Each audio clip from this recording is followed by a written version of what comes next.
and Finance Committee for Monday, March 16, 2020.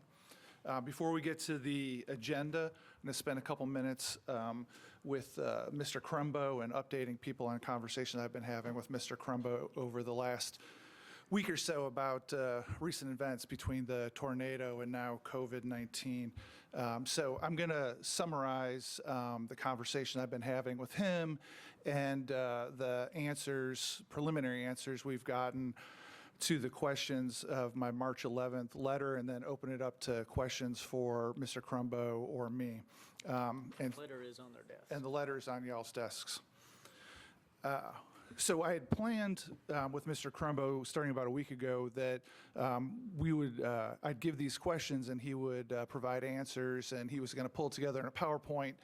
And frankly, events are moving so quickly that as soon as the PowerPoint gets right, it's wrong again. And so we decided today that we'd scrap the PowerPoint and I'd summarize the conversations and then open it for questions.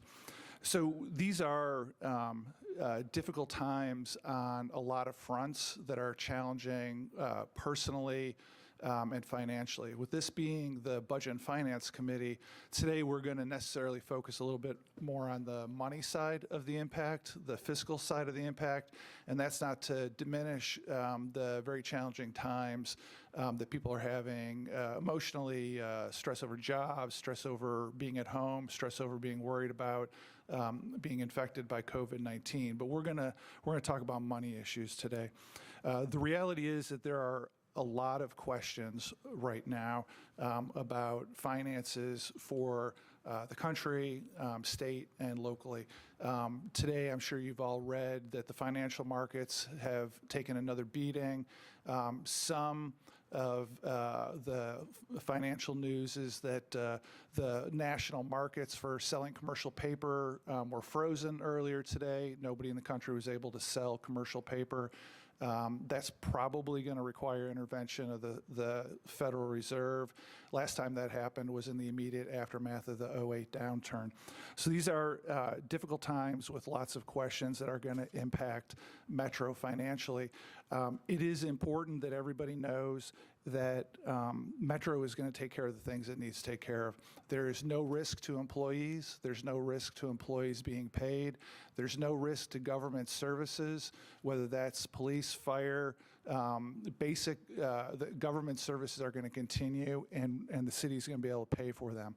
The budget process is on track. The mayor is intending to have a budget out on March 31 as planned, and then we'll take it up after that. There is a process in place, and while there's probably more questions today than there are answers, the administration has been in close communication with me. I think Mr. Crumbo and I have been speaking at least once a day for a while now. They're in close combination with us. I'm promising to be completely transparent to y'all about information I get in this very fast-moving environment. On to the questions that are on this sheet to give you guys the best answers that exist today. The first question was around adequate access to cash to fund tornado recovery efforts. Short answer, yes. The city is going to do what it needs to do on tornado recovery efforts. Again, there's a lot of turmoil in markets nationally, which obviously we're going to have to manage through, but the city has adequate resources to deal with tornado recovery efforts, is fully committed to doing that, is going to do that. Question number 2 was around adequate access to cash to both fund tornado efforts and get through the end of this fiscal year. Here too, the answer is yes. As of today, we can't necessarily give a full, complete answer about, for example, how much sales tax are we going to not collect this year? How exactly are we going to balance everything to get everything paid for by the end of the fiscal year? But even though there's not complete answers today, these things are being thought through in detail, and Mr. Crumbo and the Finance Department are on top of making that happen, and I don't have any doubt that a solution is going to be there and things are going to be fine without interrupting employee pay and without interrupting any government services. The next 3 questions, 3, 4, and 5, are basically the same answer, which I'll go through one at a time. But the answer is basically, these are moving targets, that this is the core of what seems to be changing every couple days. And so the best we can do is promise to give answers and updates as they become available, just for the viewing public. The question number 3 was a revised estimate of number of days cash that's expected to be available in the general fund and the school fund at the end of the fiscal year, given recent events. And again, moving target, but there's a full commitment, I think, and ability to make sure we can manage our way through spending the money we need to spend at this time for the city. Number 4 is about trying to get a sense of how much cash reserve we'll need to build into the budget. And you'll recall this goes to the core of what the comptroller wanted from us. I think it's fair to say that before the tornado and COVID-19, the comptroller probably would have liked, using round numbers, to see us accumulate about $100 million reserve in this budget. Y'all can do the math. That's 33 cents of property tax. That money was essentially to be rainy day money. Well, we've had several rainy days. And so if we had $100 million, we would be working into it right now. So that's not the right number. And the finance department and the mayor are still working on exactly what they'll propose. Obviously, we'll have to weigh in on it. But it's fair to say that the reserve that would be enough to make the comptroller happy is going to be less than it would have been a couple weeks ago, because it's more important for us to make sure we thoroughly maintain continuity of all the services we provide in a way that we do what we need to do. And then number 5 was about the best estimate today on the impact of sales tax revenue from COVID-19, both this fiscal year and the upcoming one. And the reality is there's not really a best estimate today. It's nothing but guesses. Nobody really knows the trajectory of what the disease is going to take. I think the hope is that with substantial social distancing going on starting probably last Friday, accelerating through this weekend, hopefully in 2 or 3 weeks, we'll all have a better sense of the trajectory of what's going to go on with the economy, and that'll give us a better sense of what happens with sales tax. So today, I've asked that we not engage in guesswork, because that's all it is today. So with that, that's a summary of the conversations. I want to reiterate, feel a little bit like when we were talking about the comptroller, there's a lot of uncertainty, and we got hired by the voters to manage through uncertainty. I think we've got good, transparent partners in the mayor and the finance director, everything the government's needs to do, we're going to do, and it's going to be successful. We will have to manage through some difficulties along the way. So with that, I'm going to ask Mr. Crumbo to come up, take a seat maybe to one side of this monitor or the other, and or if you want to do it over there, Kevin, and we'll take questions either from me or Mr. Crumbo. Yeah. Mm-hmm. You got to pull it out for the side there, but it's live. There you go. Everybody hear me okay? Yep. Great. Start with Councilmember Toombs. Thank you, Mr. Chairman. With the recent announcement from MNPS that schools are going to be closed at least through April the 3rd, is the administration working to put anything in place for employees who are now without child care? Yes, so we have just started looking at the implications for all of the metro government budget, and schools will be a part of that. I have not spoken with them yet personally, but we've started to determine what the numbers look like for all the metro government and what relief we may be able to provide, but we are early stage on that. All right, Councilmember Suara.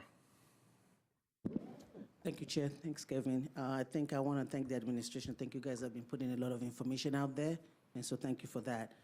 It's similar to what CM Toombs was asking, but this is more about unpaid leave versus paid leave for people that have to leave their job and stay home because of what's going on. Do we have any plan or any kind of relief plan for metro employees, at least to start with, that do not have paid leave available to use during this time? Yes, so last week the civil service came out with a bit of relief, and we are looking at those numbers now and seeing what the implications are going to be for the whole metro government. So with respect to all the employees, be they at schools, which Councilor Lady Toombs asked about, or the metro employees, we are looking very closely right now of how many employees may be impacted, what the cost that's going to be, and then we can get back to you with an estimate when we have a better sense of who's going to be here and who's not.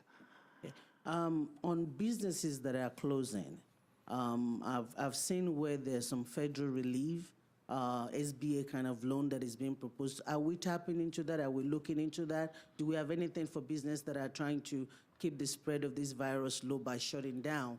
Anything in the works for them? And you may not have all the answer to this, but those are some of the questions that are out there.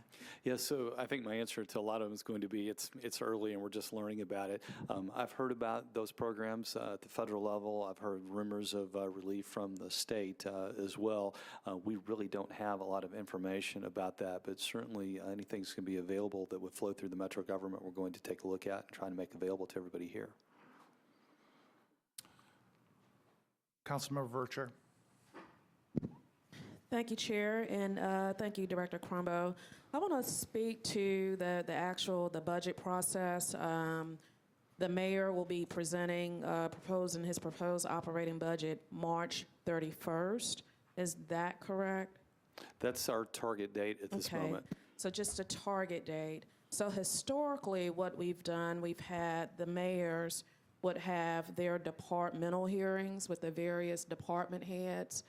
And what that transparency does, it affords council members to receive information in the event they would be proposing a substitute to the administration's proposed operating budget.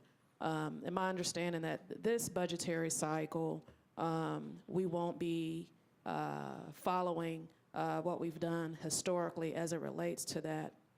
I get to my question. My question is, as a council member and as committee members, how will we be afforded that information and those private conversations that the administration had as it relates to their respective budgetary requests to the administration? Sure. So, again, we are on an accelerated budget cycle for all the reasons this committee knows that we agreed to do that for the comptroller. So that's the purpose for the acceleration. Doing that, we've tried to compress the schedule by eliminating some of the hearings.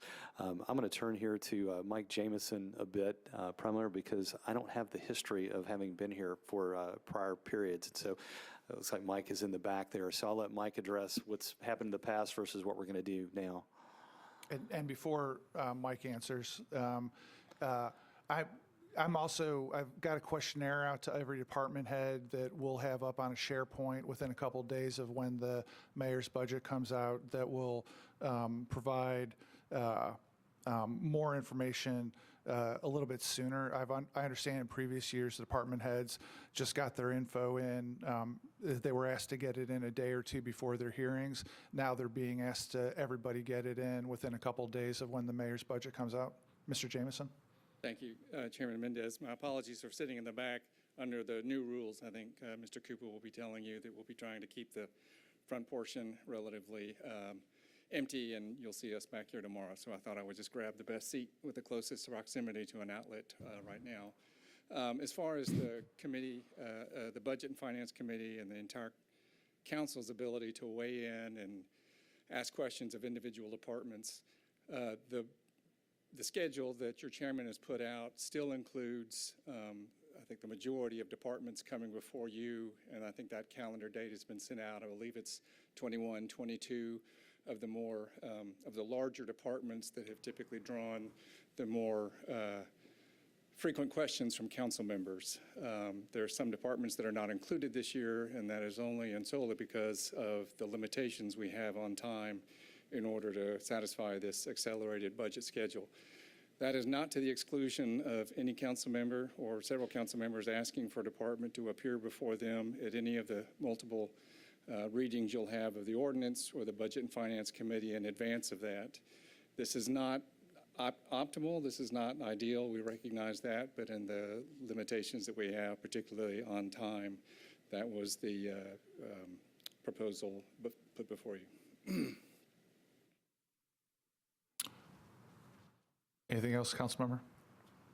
Yes, I just want to just want to state publicly, I understand the accelerated timeline as a result of the comptroller, but what it really does, it takes away our ability to be able to triangulate information. This process, we don't have a comparison of conversations between solely the department heads and the administration. We're just going to be receiving this information at one time. So I just want to be on the record as publicly stating it, that this isn't a more transparent process. This is a less transparent process, and it really puts us as a body at a disadvantage. Thank you, Chair. Thanks, Councilmember. I think that's a good perspective. Honestly, I've in 4 years in office never reviewed 1 minute of those things, but different council members handle it differently, so that's good to keep in mind. Thanks. Councilmember Roten. Thank you, Chair. Mr. Crumbo, I guess my question is, we had tornadoes just 2 weeks ago. Now we have the coronavirus issue, and we know the market is heading down, probably recession, maybe worse. We're trying to move the process up. It would seem to me that we would want to wait as long as possible to get all the information that we can get before we have to submit a budget. Obviously, before all this started, it made sense to move it up, talk to the comptroller, move it up as much as possible. Now, I would think that we just want to wait as long as possible. So I guess my question to you is, have you talked to the comptroller with the situation that we have both with the tornado and the coronavirus, and are they willing to let us wait as long as possible to June 30th to submit the budget so that we know exactly, well, we're not going to know, but I would like to know as much as possible about our financial situation and the overall market going forward before we have to submit something to the state. So I guess that's my question. I was just wondering what your thoughts were overall on that big picture. Thank you. Yeah, you're welcome. So you have a few questions buried in there, so let me just try and address the general topic of the accelerated schedule. So that entire schedule is voluntary on our part, both for the administration as well as the council. So there's no written requirement that we speed that up. We did that primarily because in years gone by, if we don't finish that until late in June or even on the last day of June, the comptroller doesn't have a chance to review that before the next fiscal year that pertains to begins. So you just have a natural, calendar barrier there. So trying to move this back 30 days was meant to be a remedy for that.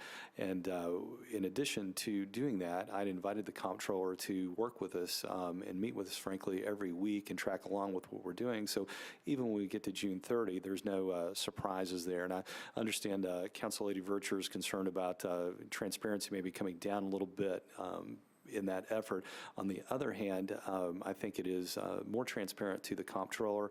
I think it will be actually more transparent if we are able to deliver this on March 31, no matter what assumptions we use based on information at that time, because after that proposal, then there's a much wider public debate beginning really on April 1st and going forward. And if we need more time, then we can bleed on over into June, but at least we have undertaken a process of a mayor presenting the budget and then it being out here in the council for public debate. So there are some trade-offs there. They are voluntary. There's not a requirement that we do it. My hope is that we will stick with that schedule really for that very reason. I had some thoughts, frankly, over the weekend about the other way. I was just debating it in my mind, and my fear for us is that we will get into a bit of what I call analysis paralysis, where the next day we'll know more, and the next day we'll know more, and that's okay right now while we're getting such dramatic news out of every corner of the world right now. But by the end of this week and on into the next and so forth, we hopefully will see some normalization there, make the best assumptions we can, have the mayor present the budget, and then get it out here for the big public debate. Is that helpful?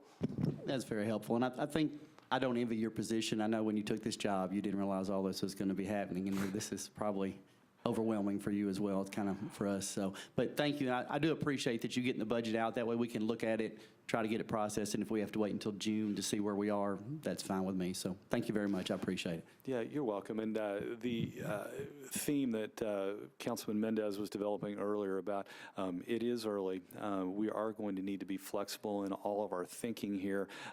He did a nice job of summarizing the conversations we're having day by day, but I think he'll agree with me. Those are different day by day, if not hour by hour right now. So some of the assumptions that we had embedded in our original thinking here about capital requirements, and requirements is probably a tough word, requirements we may impose on ourselves or agree even with the comptroller about the amount of cash we want to maintain. Councilman Mendez mentioned, a dollar amount. We may express that as a percentage, maybe something that at this moment, if we've had a rainy day, we'll have to grow into. You had asked earlier about conversations with the comptroller. We've started to have the dialogue about that. I think the comptroller's office is probably having that dialogue with every city at this point, and if they're not dialoguing yet, they're probably thinking about it.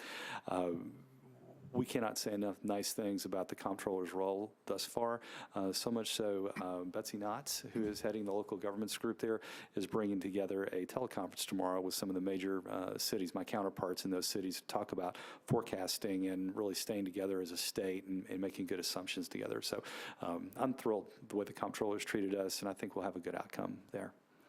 Okay. Councilmember Porterfield.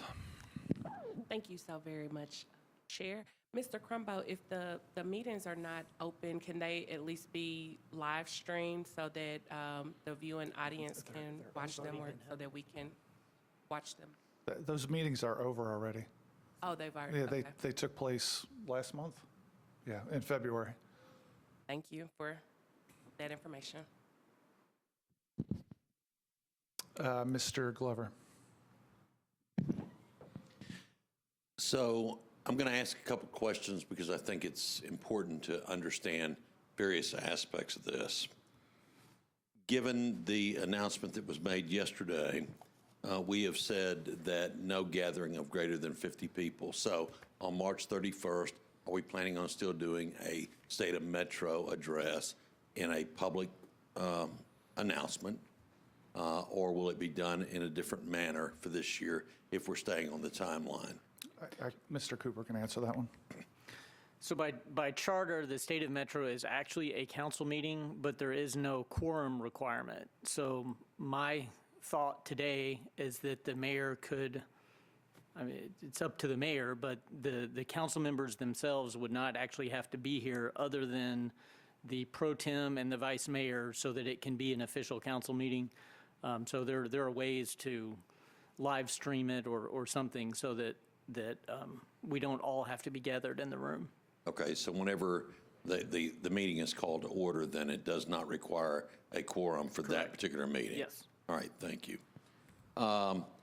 Then going through the cash reserves that we have right now, that we think we may have, that who knows what we have, how much have we been able to forecast given the situation that's occurred over the weekend on a number of closings that will now take place that are large revenue streams for us and the state as well? How frequently are we looking at what the cash projections are going to be looking like given the new circumstances that have occurred in the last 24 hours? Yeah, so two things about that. One is we do some cash forecasting in the normal course of business, and I think in my role here over the years, we're going to make that a much more granular process than it's been in the past because we're a bigger government, we're more sophisticated, and we need to do those things. Over the course of the weekend, I would say things are changing at an accelerating rate, and what I mean by that is that, loosely on Thursday, Friday, we were talking about, well, things are changing by the hour, and that was a nice thing to say. If you watched the news throughout the weekend, by the hour, there was more news packed into every single hour. That has continued throughout the day. Today, my way up here, I was watching the other markets around the globe still reacting to what happened in the U.S. here today. So I think that's going to continue for a while, and I think in large part that's going to be driven by decisions by governments around the globe, investors' reactions to them, and so forth.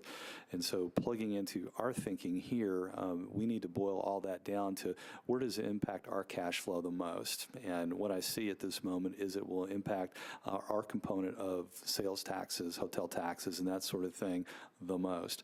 By how much? We're just getting our arms around it because we're just now starting to see the slowdown in traffic here in all of Davidson County. And it's easy to walk out, where things are concentrated on Lower Broadway and some of the things that were in the news yesterday and see where people are and aren't. It's a lot harder to see that just to drive around the rest of the county. And so I don't have a good sense yet of when we talk about foot traffic dropping by large numbers, whether that means that same foot traffic goes from, say, all of us here in the downtown area eating lunch versus going to the Kroger in Bellevue or Antioch or what have you, and maybe spending money there that's going to offset that. So that's going to take some time to develop. That's one of the reasons we're going to be talking to our peers around the state to see what they are seeing. But I would tell you, in terms of forecasting, we're trying to take into account those variables now, and we'll just track them as best we can.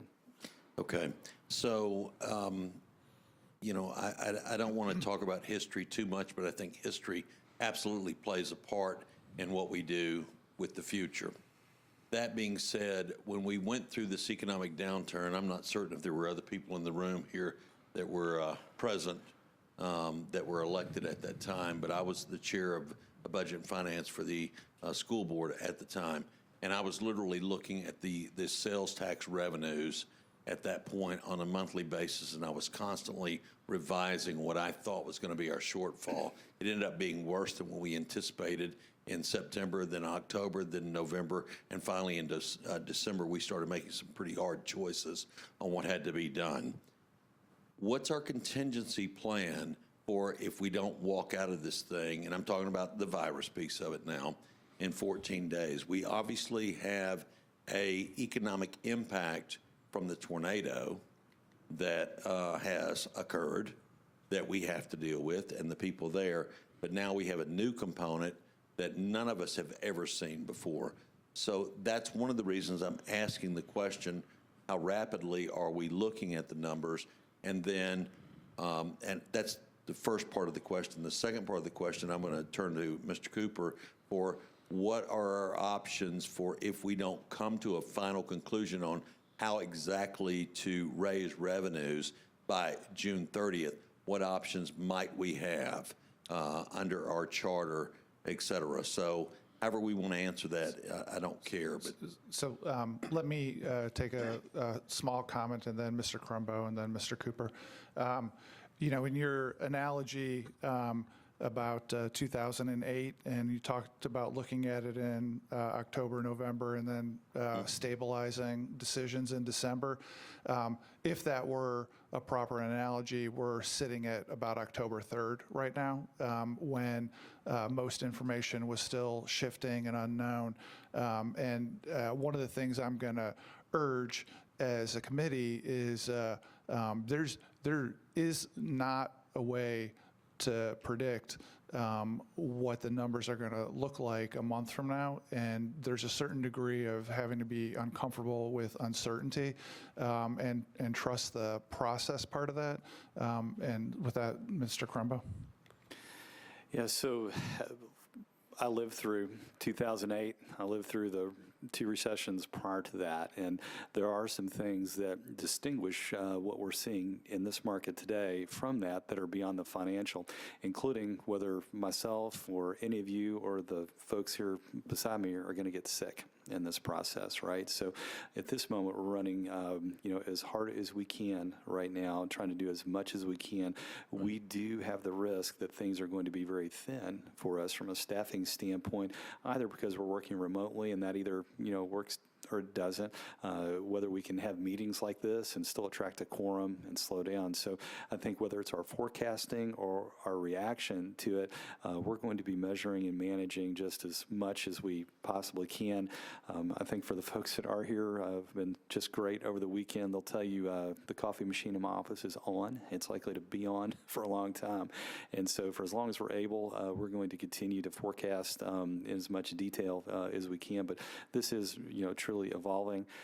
Some other things that differentiate now from then is that we've already started to see what this looks like in other places around the globe. They've been affected more quickly than we have. So when I look for instructive data from Europe and from Asia, and, what's foot traffic dropped to in cities that have been at this 2 weeks longer than we have by restricting bars, restaurants, cafes, it tells us these could be dramatic numbers. I think the rest of your question really pertained to what countermeasures do we really have today? And there's an obvious list of those for any organization. Can I borrow the money? Can I raise the money? Can I save the money? I'm trying to go through each one of those categories just as quickly as we can and see what our opportunities are. But as Councilman Mendez mentioned earlier, when you hear in the market that we can't, sell our commercial paper, and it's not just us, many others cannot do that. If foreclose is one of those opportunities, at least for today, we don't know really what tomorrow is going to bring. So in the end, we're looking at all the scenarios, including what do we have to do if we can't get capital there, right?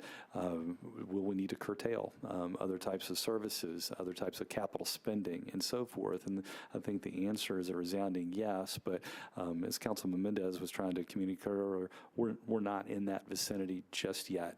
We need to see what the market really brings us. Let's start to measure day by day the foot traffic we're seeing here and what declines may be there, and then we'll have to turn around and react to them. Yeah, and let me say this. I'm not criticizing, simply asking questions because I would have done things differently before. I think we waited too long, and it got a little more critical than I liked, but that was then. Obviously, this is now, and it is a completely different circumstance. So I'm going to turn now to the second part of the question, Mr. Cooper. What options do we have, given that everything that's happened in Metro with regards to properties, people being displaced, lost their homes, all the various obstacles that have occurred? I mean, we really have had the perfect, I hate to use this, the perfect storm, but we really have. What options do we have with regards to generating revenues versus just raising taxes or other, what would be the normal things that one would do in the setting that we had in the past? Well, as you know, the council's ability to generate revenue is limited. Right. We only have the taxation authority that the state gives us, and then our ability to increase fees is limited based upon the cost of providing services and things like that. The council has to pass a substitute budget by June 30th, or the mayor's budget goes into effect. Tax bills are mailed out in October. Mm-hmm. Theoretically, if we got into August and realized that for some reason there wasn't sufficient revenue in the budget, the tax levy wasn't high enough, the council has the legal ability to adopt an amended budget, to amend the existing budget, as long as that's done before tax bills go out. So that would have to happen, go through probably the public hearing process and 3 readings by the end of September. Okay. Well, and in enough time to get ahead of the tax bills and for a certain amount of administrative stuff for the processing of the tax And bills. So it's that probably, has never happened. It's probably more end of August, middle of September to allow for the administrative stuff. Well, I think Mr. Cooper would be able to give me the answer on that. Thank you, though. All right. That's So all right. the final piece of of my question. All right. I appreciate the fact everybody's meeting and talking, but we're all getting calls out here from various individuals as well. Is there a way that we can be a bit more transparent with the council Sure, on you what's just have to send actually going questions to on? me, and I'll be happy to Okay, get let them me answered let me for finish you. my question, if I may. I thought you. There I were thought you were. things- Sorry, Well, right. you've been really upset lately, Steve. You okay? I'm fine. I'm disturbed that I feel like we're getting blindsided in places, and I don't have answers to things. Like And what? I'm not going to get into this discussion with you on the floor here. I'm just okay? curious. I mean, you said blindsided. I'm the asking chair a of the simple committee. I'm just question. asking, Steve. Y'all finish. Thank you. Councilmember Porterfield. Thank you so much, Chair. I have a question for Mr. Cooper, a follow-up to what he said about the state, the mayors at the end of the month. And he said that would be a council meeting that doesn't require quorum. So because it doesn't require quorum, is that why it could be done virtually as opposed to our council meetings being done virtually? Right, so by charter, it is called a council meeting, but the council is not to take any action at that meeting, and the charter specifies that no quorum is required. So that's only for the State of Metro address. That doesn't apply to any other council meeting. Okay, but more specifically, the reason that can be done virtually is because no action will be taken? No action and no quorum requirement, yes. Okay, thank you. Councilmember Vercher. Thank you, Chair. Councilman Glover made me think of this as it relates. So we all know our restrictions as it relates to the charter, as it relates to taxation. Has the administration considered, I believe it would have to go on referendum as it relates to maximizing the ceiling on the sales tax rate? Right now, we are below that. I believe the state is 7, we're 2.25, but we could go up to 2.75. So that's a 0.5% difference, if I'm correct, Attorney Cooper or Director Crumbo. Are we considering that? I came about with that question because I forget who said it, and I didn't write who did, but it was posed as what would happen as it relates to the process in the event we pass a budget and the levy's not high enough. So while we're exploring and having these budgetary conversations, has the sales tax rate been one that's been considered? Yeah, so I've done some analysis about that. I'm not going to jump in front of the mayor's budget presentation with an answer as to what his policy is going to be towards that. But yes, we've thought about that. So it is on the table. It's something I've analyzed and discussed with the mayor. Okay, and then my last question, Chair, because I know it's Director Crumbo, you're in the hot seat. You're doing a great job. You're doing a great job. I know you're doing a great job. I'm not going to beat you up today. You're doing a great job. And Chair, you're doing wonderful also. I promise you, y'all are doing a great job. When will we have the mayor's presentation? When will that be? Because usually the submission of the budget and the presentation doesn't always coincide with one another. And that's my last question. So unless there's been a change throughout the course of the day today and some of the events are unfolding about meetings, I think everything's scheduled to be out there on or about March 31st. I think Mr. Cooper has more details about. I think the plan, at least the preliminary discussions I had with the administration, would be the State of Metro address, and then probably immediately after that go into a budget presentation so that everything's done at the same time.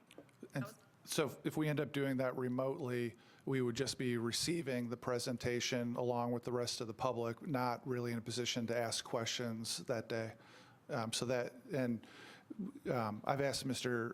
Cooper just before we started the meeting to check in with the administration about whether the intention is to have that remotely so we don't have a big audience and all 40 of us here for that. But the idea would still be to have it on the 31st when the mayor's budget comes out. Councilmember Suara. I'm sorry, Councilmember Vercher, is there anything else? I'm done, Chair. I told you. I'm done. Thank you so much. Thank you. Councilmember Suara.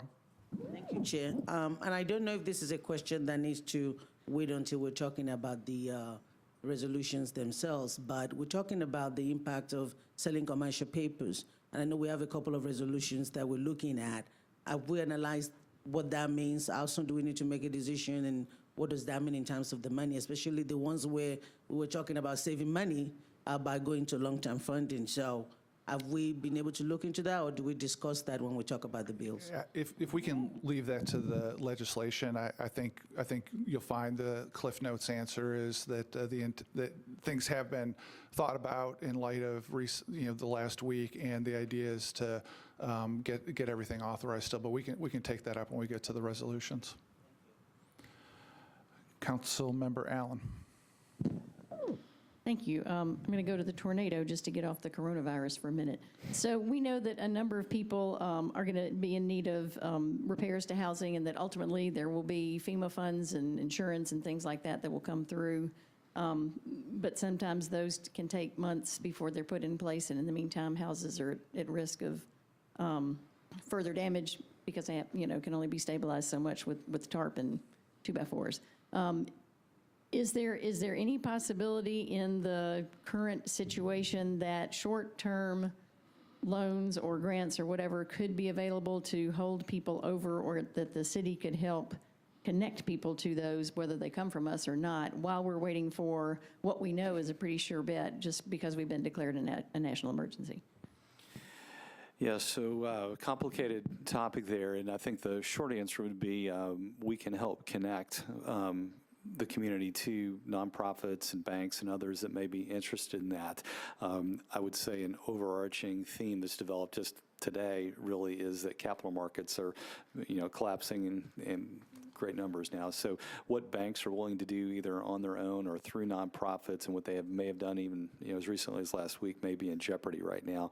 The metro government's not in a position to be making loans or providing that kind of relief. So I think that what we can do is try and provide those connections. And Mary Jo Wiggins, one of our Deputy Finance Directors, is here, can help with that. Mary Falls in the Mayor's office is also working to make some of those connections. So lots of resources available from the administration, but those would be of the nature of a connection. Councilmember Benedict, last person in the queue. Thank you, Chair. I want to circle back to just table the tornado for a second. I want to circle back to the budget presentation. So that's on the 31st, and because we've got 5 Tuesdays in March, we actually don't meet again for 7 days after that. So just curious, when we think about that presentation and how we might be able to digest that, I just want to make sure that this committee understands, and I'm sure we all do, that there's that 7-day gap as compared to if we do attend and have the opportunity to engage on the 31st. I think it's important for us to remember that. For me, I would rather come in on the 31st and engage on that, I think, at this time, rather than wait until Monday the 6th of April. Sorry, 6 days later. Just food for thought as relates to that presentation. Thank you. I think I'd ask Mr. Cooper to talk to the administration about that. So I think really that's a mayor, vice mayor, Mr. Cooper decision to make, not necessarily anybody who's here today. But thank you. Seeing nobody else, we're going to move to our agenda. Thank you, Mr. Crumbo. Could you indulge me just a closing remark? Please So do. I want to first thank all of you for the questions you have now, and I'm sure the emails and phone calls that will come later. And I hope that the public that is viewing this on camera elsewhere will take great comfort that you have an administration that's here today. We are thinking through all of these issues, as challenging as any of them may be. And I think, too, that if they will look at you as a council and could see what I saw during these storms, there is not a single one of you, I was counting as you're asking questions, that did not hear from or see in the public during that relief. I know a lot of those efforts are still continuing today, so thank you for everything you've done for the community. Welcome your calls, welcome your emails, still about the storm, the virus, budget, and so forth, and I know a lot of them are challenging, and for Council Lady Vercher, we can always come together on the issues, and thank you for being at the Emergency Operations Center and helping me so much that day. I really, really did appreciate it, so thanks to all of you. Thanks, Kevin. All right, we're going to go into the budget now. Resolution RS 2020-212, Mendez-Welsh, Suara, issues general obligation bonds pursuant to certain initial resolutions previously adopted by the Metropolitan Council. It looks like on this cheat sheet it's wrong. It's supposed to be a resolution reducing the authority to issue general obligation bonds. So it's moved. Councilmember Allen? Okay, I just was checking to make sure that the caption here matches what you just said, and it does, so I'm good. All right, thanks. Resolution 212 has been moved and seconded. Seeing no further discussion, all in favor say aye. Any opposed? All right, we recommend approval. Resolution RS 2020-213, Mendez-Young-Welsh, issues general obligation bonds of the metropolitan government in the aggregate principal amount not to exceed $154 million. Is there a motion? And there's also a substitute, if somebody would like to move the substitute. And for the public, the substitute changes the amount of bonds to be issued from, or authorized from 154 million to 180,778,000, mostly adding some new expenditures for storm-related damage. Mr. Glover. So, Mr. Cooper, you and I had this conversation earlier, but I think it's worth having and stating publicly. Given all of the situations that have occurred over the last couple of weeks here in the city, I asked the question, how important was it to pass this and some of the other things today regarding with the money? Would you mind just kind of giving me an overview of the conversation that we had on the relevance of doing this today, and especially what the substitute means, and do we anticipate coming back and asking for additional funds, not a substitute, but additional funds in capital for spending that we haven't anticipated so far? As to the second question, I don't know at this point. I think as Director Crumbo said, things are too fluid right now to know what our needs are going to be, capital or operating, going forward. But right now, this additional amount in the substitute is money that we know we actually need to make the repairs and deal with the response to the tornado. So that's why the substitute is being brought, and based on my discussions with Chairman Mendez and the administration, that needs to move forward today and tomorrow. Okay, I'm going to ask, maybe I'm going to ask the question a little bit differently of you, and then Mr. Crumbo, I'm going to come over to you if I may. If we do this today, does that close options to come back and add for capital spending? I think I know the answer, but I'd like to just confirm it. No, I mean, legally it does not. As long as there's the ability to pay the debt, then we can come back. Okay. And so now I'm going to go to Mr. Crumbo, if I may. Mr. Crumbo, if we go ahead and approve all of this today, how likely do you think it would be if additional funds might be needed before you would have some type of an answer? I know it's a very vague question with probably a very unanswerable answer, but just some form of, I mean, you've had to come up with this number. What's the anticipation of we may need to come back and be prepared for additional capital outlay? Yeah, so I'd probably put that in the category of possible but not probable right now. So I think that the folks that worked on this particular component of it tried to get down to the bare bones of balancing what are the true needs in the community and what came around, you know, as a result of the storm versus those that really would have been nice to have but would have impaired our cash position, and we should be thankful today that happened, because, you know, right now, even the money that we have included here, there's, you know, some question as to when it comes around to that time, what will our cash position be? And I think Council Cooper did a really nice job of saying it could be operating, could be capital. We'll just see when we get there. So I'll be as transparent as we can in terms of what our thinking is on that as it comes around. But again, I think it's possible but not probable. All right. Thank you. Councilmember Syracuse. Thank you, Chair. Just curious about the extra $27 million that is going to be in the substitute. Are those expenditures that we believe could potentially be reimbursable by the federal government?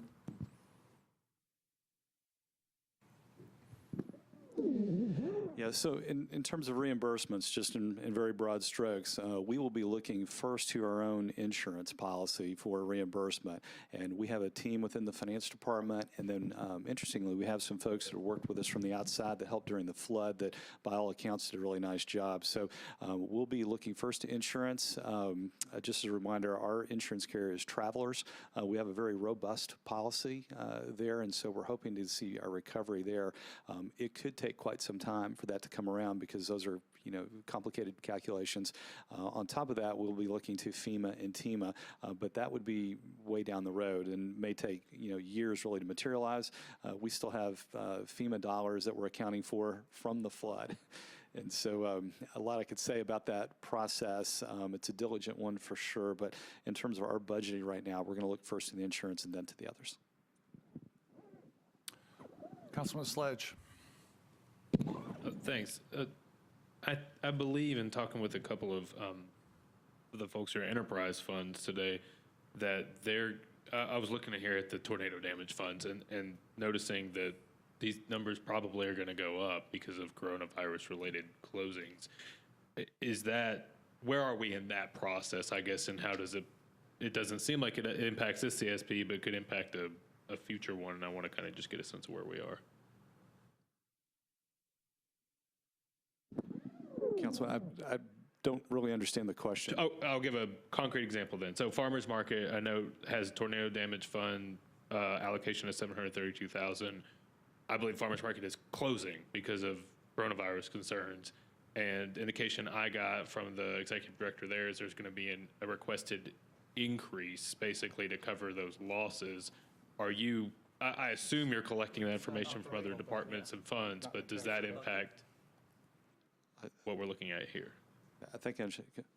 So I think that would be a separate bucket of money that would, to the extent their closure impacted their cash flow and their operating, paying operating expenses, that would be a supplemental appropriation out of the operating budget as opposed to the capital allocation. Gotcha. So we'd be looking at that basically for later in the spring. fiscal year. Yep. All right. Thank you. That's what I'm trying to clarify. Yeah, so just an observation of my own of the marketplace right now is that employers of all kinds are going to certainly feel the crunch of all things virus, right? And so I think one of the issues we may see in terms of our capital spending is actually the ability to implement. So construction firms unable to get supplies because supply chains may be jammed up, workers on the site themselves, and I'm sure you get the point there. So we could see some slowdowns, some impairments, even some additional costs related to that over a period of time. But again, a developing story like so many other things right now. Thank you. You're welcome. Thank you. All right, so we're on the substitute. It's been properly moved and seconded. Is there any further discussion? Councilmember Vercher. Thank you, Chair. If the administration could provide us some insight as to how these projects were chosen due to we suspended the rules as it relates to the prioritization of capital spending.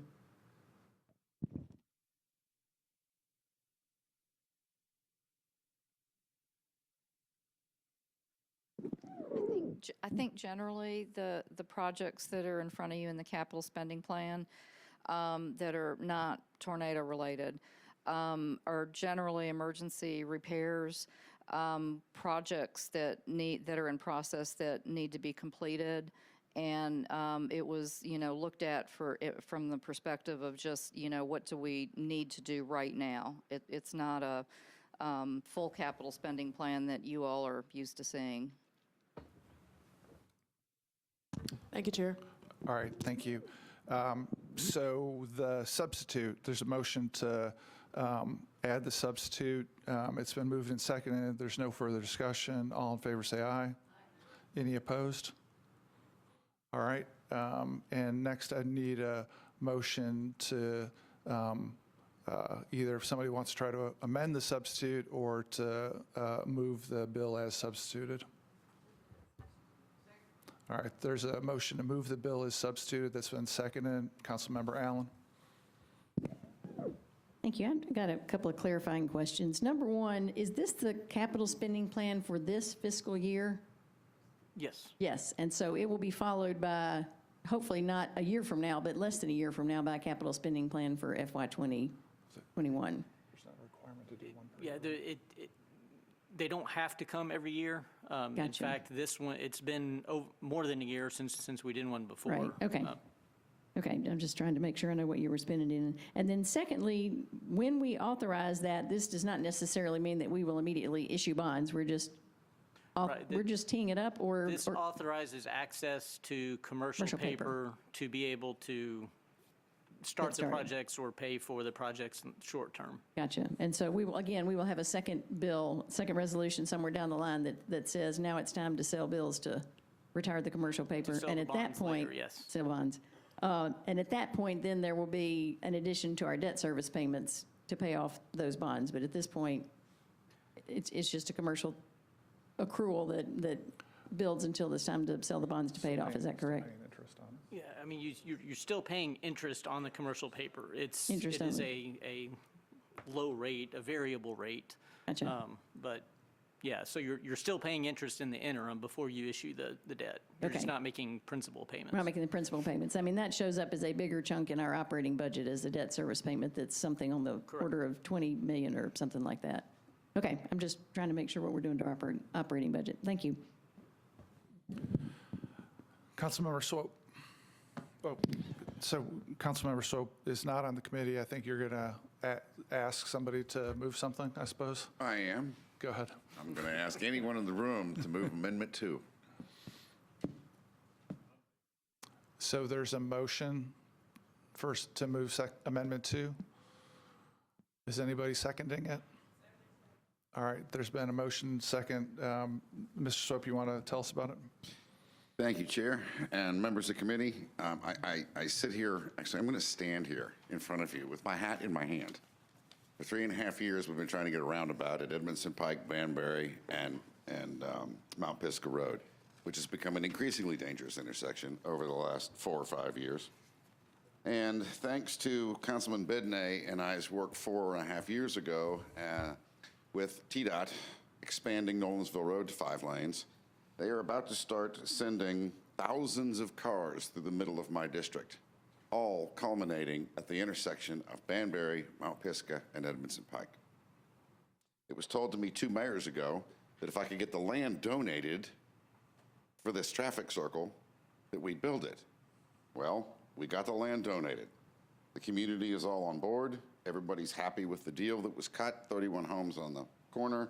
Metro actually owns the land right now. However, we're going to start the expansion of Nolensville Road in November of 2020, which means if we wait for the possibility of another capital spending plan between now and November, chances are this traffic circle is not going to get built before Nolensville Road gets completely torn up.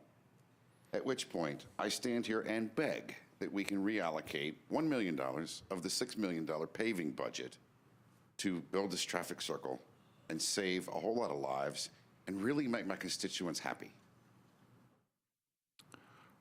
Thank you. Anybody want to, I've got buttons pressed, but I know it's not all about this. Raise your hand if you want to comment on this one. Councilman Roten. I understand we all have things we need in the capital improvements budget. I have a road that's been on the capital improvements budget since 1972. And that's honest.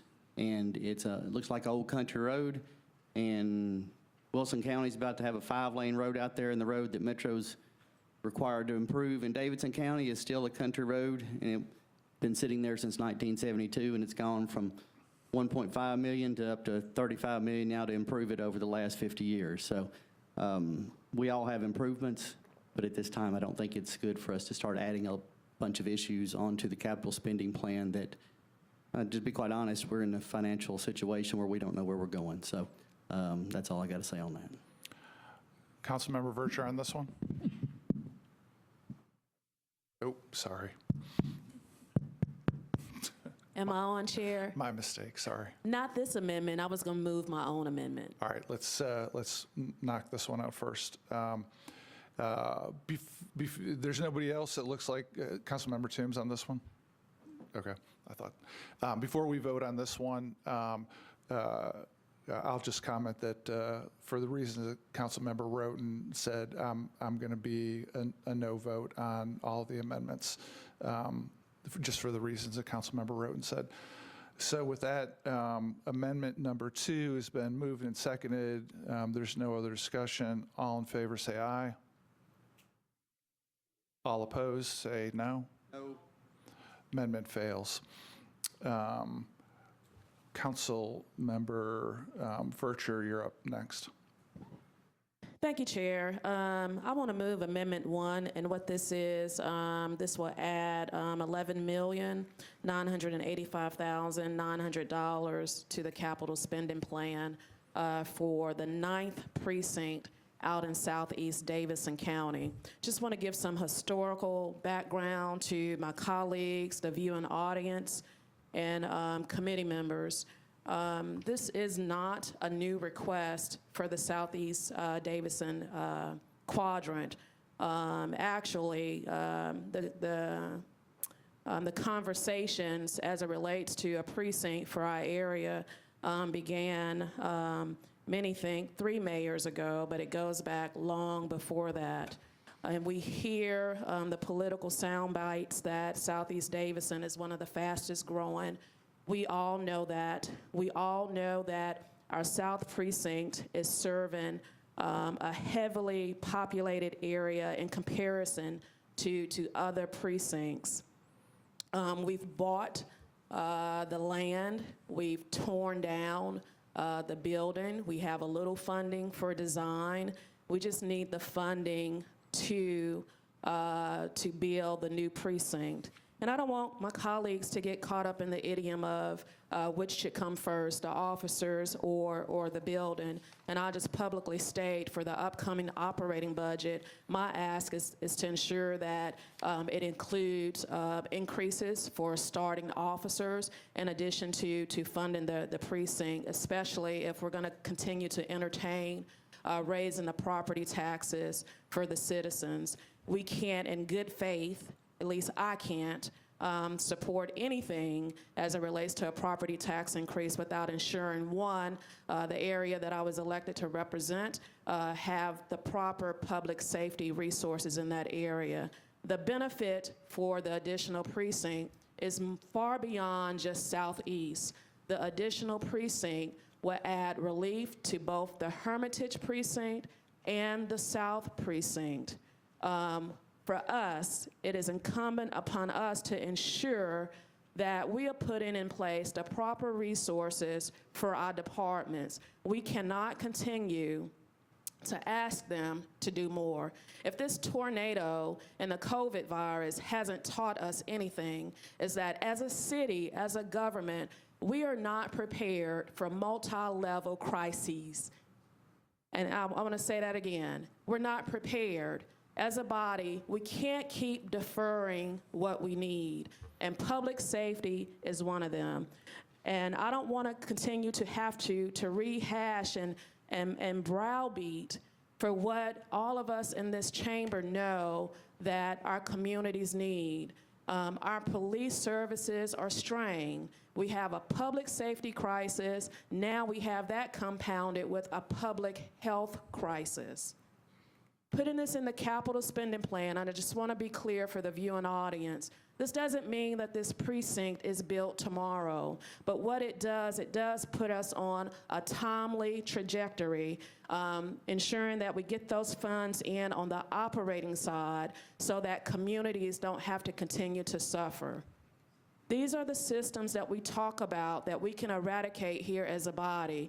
When we talk about inequity in systems, inequity in delivery of services, we need to stop creating the North Nashvilles. We need to stop exacerbating issues when we know we have the authority to get the resources to the people. So with that, Chair, I ask this committee for its support in this request so that we can get this police precinct funded, so that we can create a sense of calm, not just for Southeast Davidson, but for the city as a whole, that we take public safety seriously. Thank you, Chair. Thank you. I want to make sure I got a second. Did somebody second that? All right. Councilman Sledge, you want to speak on this one?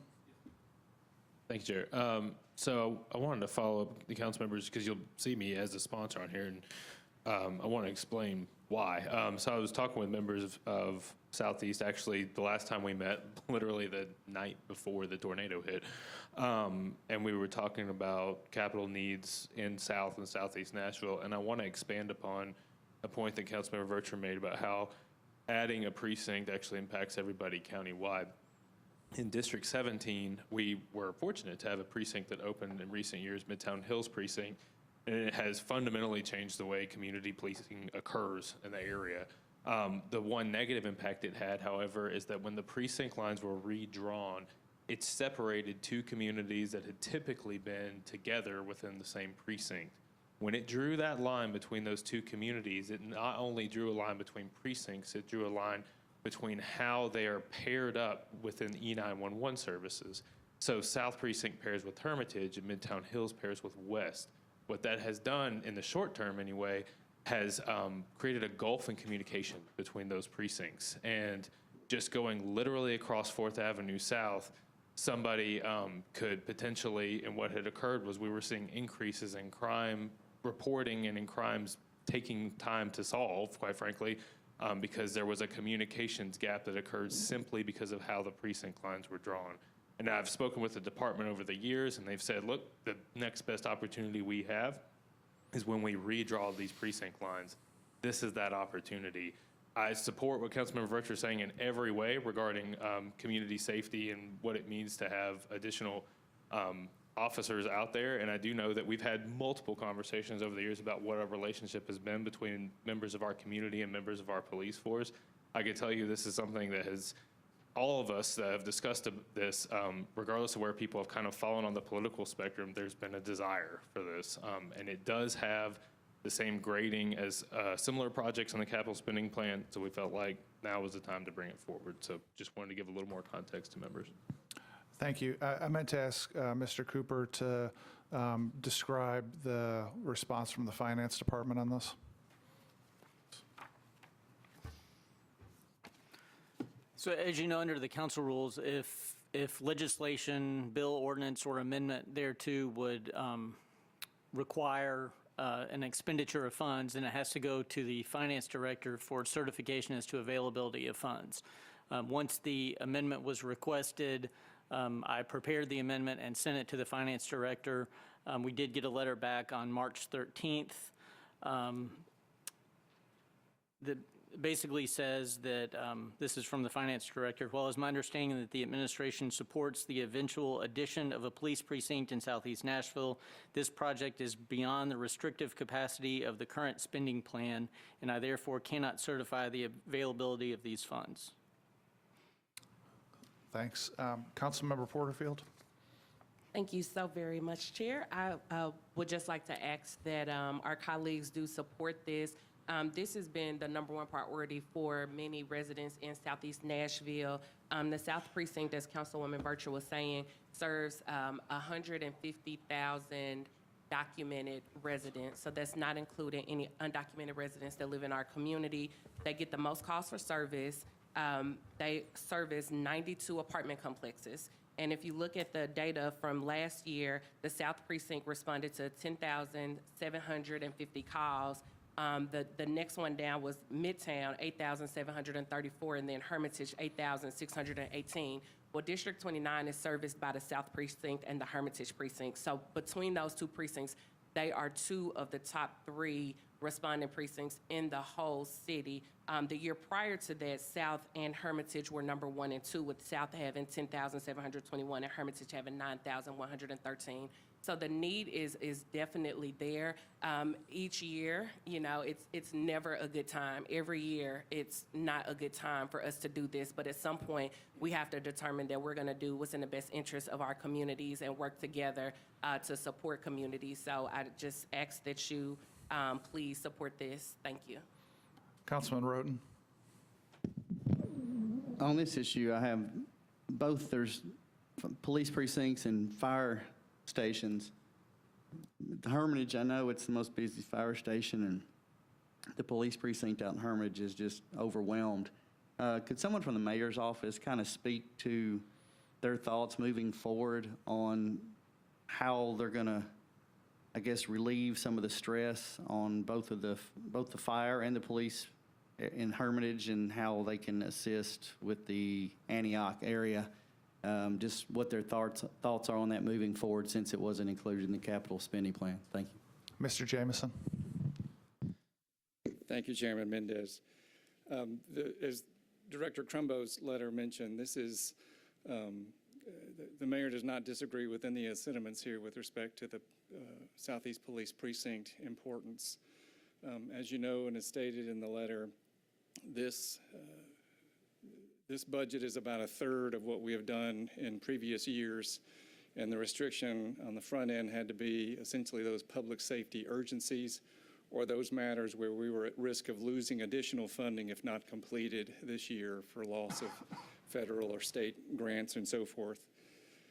The concerns here was that as important as this precinct eventually is to the relief of the police and fire departments, it did not rise to that level, and it was a difficult level and a difficult line to draw because we recognize and greatly appreciate the fact that every council member in here has a project that is deeply significant to their constituents that just could not make this criteria, this cutoff for a very limited, restricted capital spending plan that is now hindered or hampered by the additional tornado and coronavirus needs that we've encountered.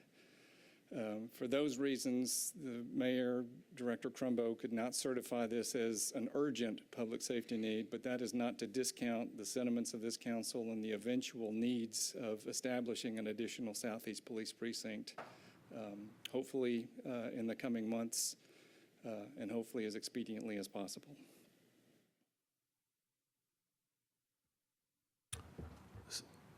Anything else, Mr. Roten? That's all. Thank you, Mr. Chairman. Councilman Toombs, not on this one, right? Mr. Glover? So, Mr. Cooper, I think this was the question I was asking you earlier. Can we come back on these particular issues? And the reason being, and I also asked Mr. Crumbo, do you have, can we continue the conversation? There's a lot of things that are happening in between when we originally got the capital spending plan versus what we got today on a substitute. So what, 26 million, 27 million additional dollars was added due to things that none of us could anticipate 3 weeks ago.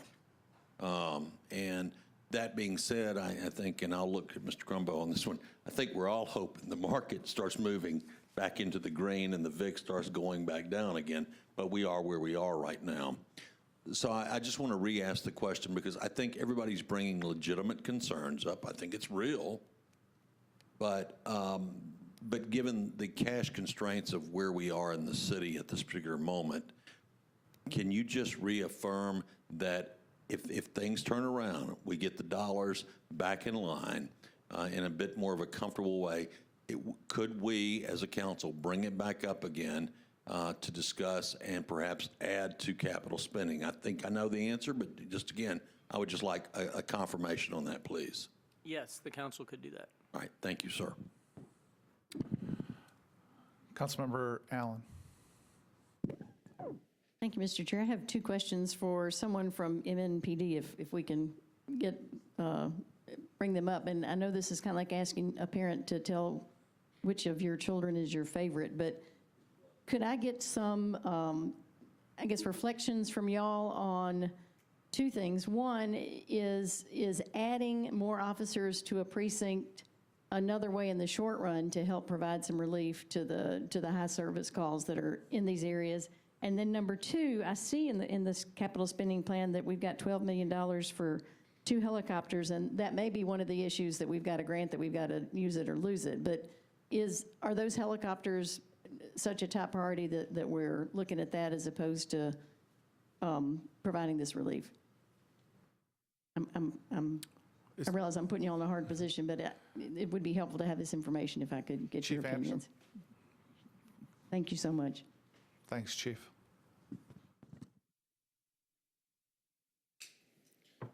Certainly, I understand that this is a terrible time to be asking for these expenditures when we don't know where we are. The virus issue, this may be the worst that it gets, or we may be in for the long haul. And we can see what the market is doing. You can go downtown and see what's happening. So obviously there's going to be less tax dollars coming in. But I don't know that there will be a better time for these investments. As to the precinct itself, Council Lady Vercher is right. It's been on the table for some length of time. We have purchased the land. And I apologize, Council Lady Vercher, I got you, Allen, excuse me.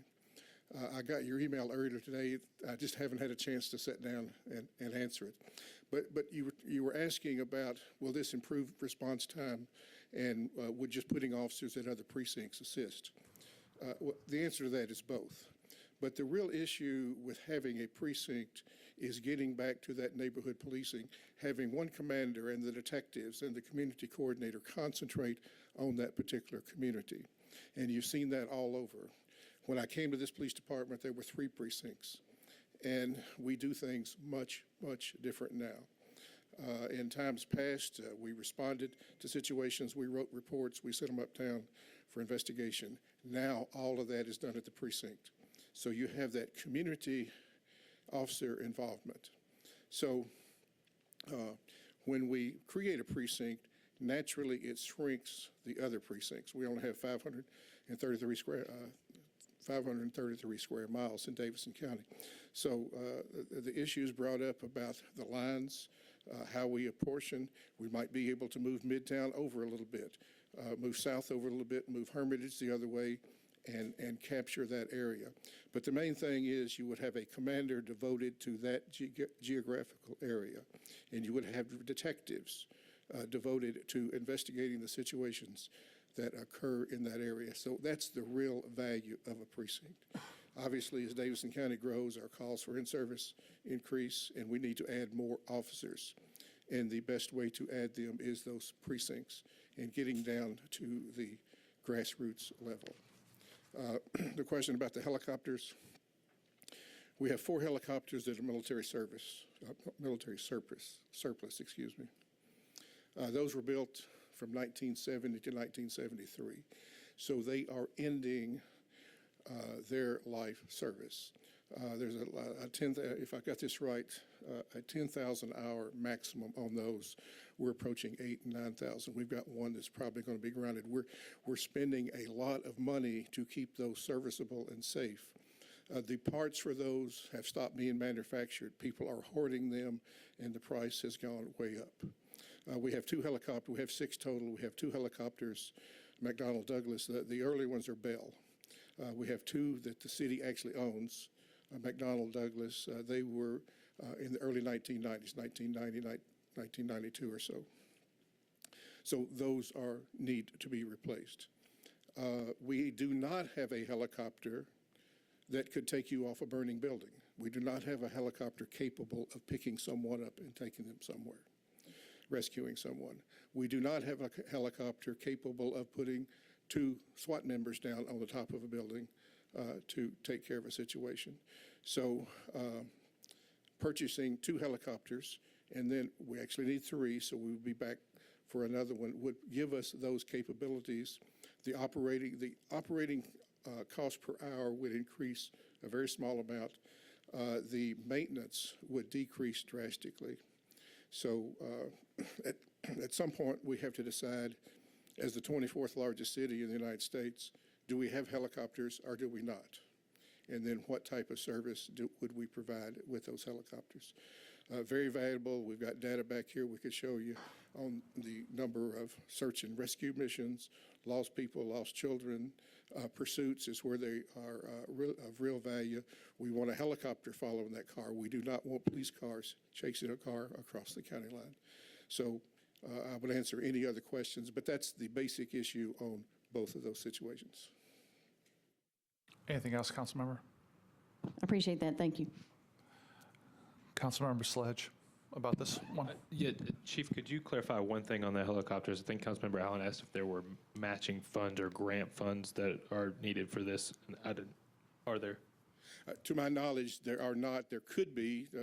I'm not saying that they wouldn't be available, but I would ask Mr. Crumbo if anything has been identified. To my knowledge, no. Okay. So I don't have any knowledge of a grant that's been associated with that, but just on this topic of the helicopters and aviation, I'm a pilot. I had the opportunity to go up and survey the tornado damage with Lieutenant Yentz and some others. I think the issue you really have it here, put very simply, is that this is a fleet that is about ready to age out. And so you may go from having capacity to having really no capacity. there's some things we could do to remedy that. But to reinforce Chief Anderson's remarks, it is becoming a very expensive fleet and a very unsafe fleet to operate. As we replace, of course, newer and better equipment after these many decades is going to be better, give us more capability. So I think this is contrasted to the police precinct, and that you may just wind up having no capability whatsoever. Again, a little stretch between here and there, but that's on the horizon. With respect to the future of aviation here and Chief Anderson's remark about the size of our city and our capability, I'm sitting in the mayor's seat for the Airport Authority Board, and we're starting a conversation now about moving that fleet to a redeveloped John Toon area, modernizing it and doing some things with it bigger and bolder in the future. But for now, I would say this is probably the minimum that they can do to get by. Thank you. Thank you, Chief. Councilmember Benedict. Thank you, Chair. Chief, there we go. So if we were able to just say, here's 12 million, which would you prefer to have? The new precinct or the 2 helicopters? Well, I refer to Council Lady Vercher. That's asking me which one of my children I would like the best. Okay, all right. Thank you. And I don't mean to be an unfair question there. Thank you. Councilmember Roten. Thank you, Mr. Chair. And this is kind of directed at the council members from Antioch, because I'm in the same boat they are as far as wanting a new precinct and wanting a new fire department. The only reason that I'm going to vote no on this today is because of our not only our financial situation, but the current state of our economy and us not knowing what is going to be happening over the next 3, 4, 5 months. If I knew that we would have a strong economy like we had before the virus set in, and I've seen the markets do what they've done, I can't say that we're going to be in a better position in a few months, and I really want to hold off until we kind of see where we are, and that's why I'll be voting no today. I really want to vote yes for this, but I just can't in the current climate. Thank you. Thank you. Councilmember Vercher. Thank you, Chair, and I hear my colleagues' concern, but under that premise, we wouldn't be voting on anything because we are in an environment of uncertainty. Again, I ask colleagues, our community is the only community in this city that had a Waffle House shooting. Less than 6 months later, let me back up. First, we had a church shooting. And then a little over 6 months later, we had a Waffle House shooting. While we're so passionate about this, and many of you know, I'm unapologetically pro-police. Pro-police, unapologetically. They have the toughest job here in the city.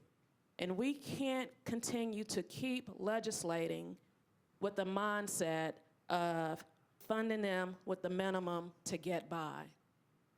That's a recipe for disaster. I go back to my earlier comments. If this tornado and this virus hasn't taught us anything, is that we are not prepared. It's incumbent upon us.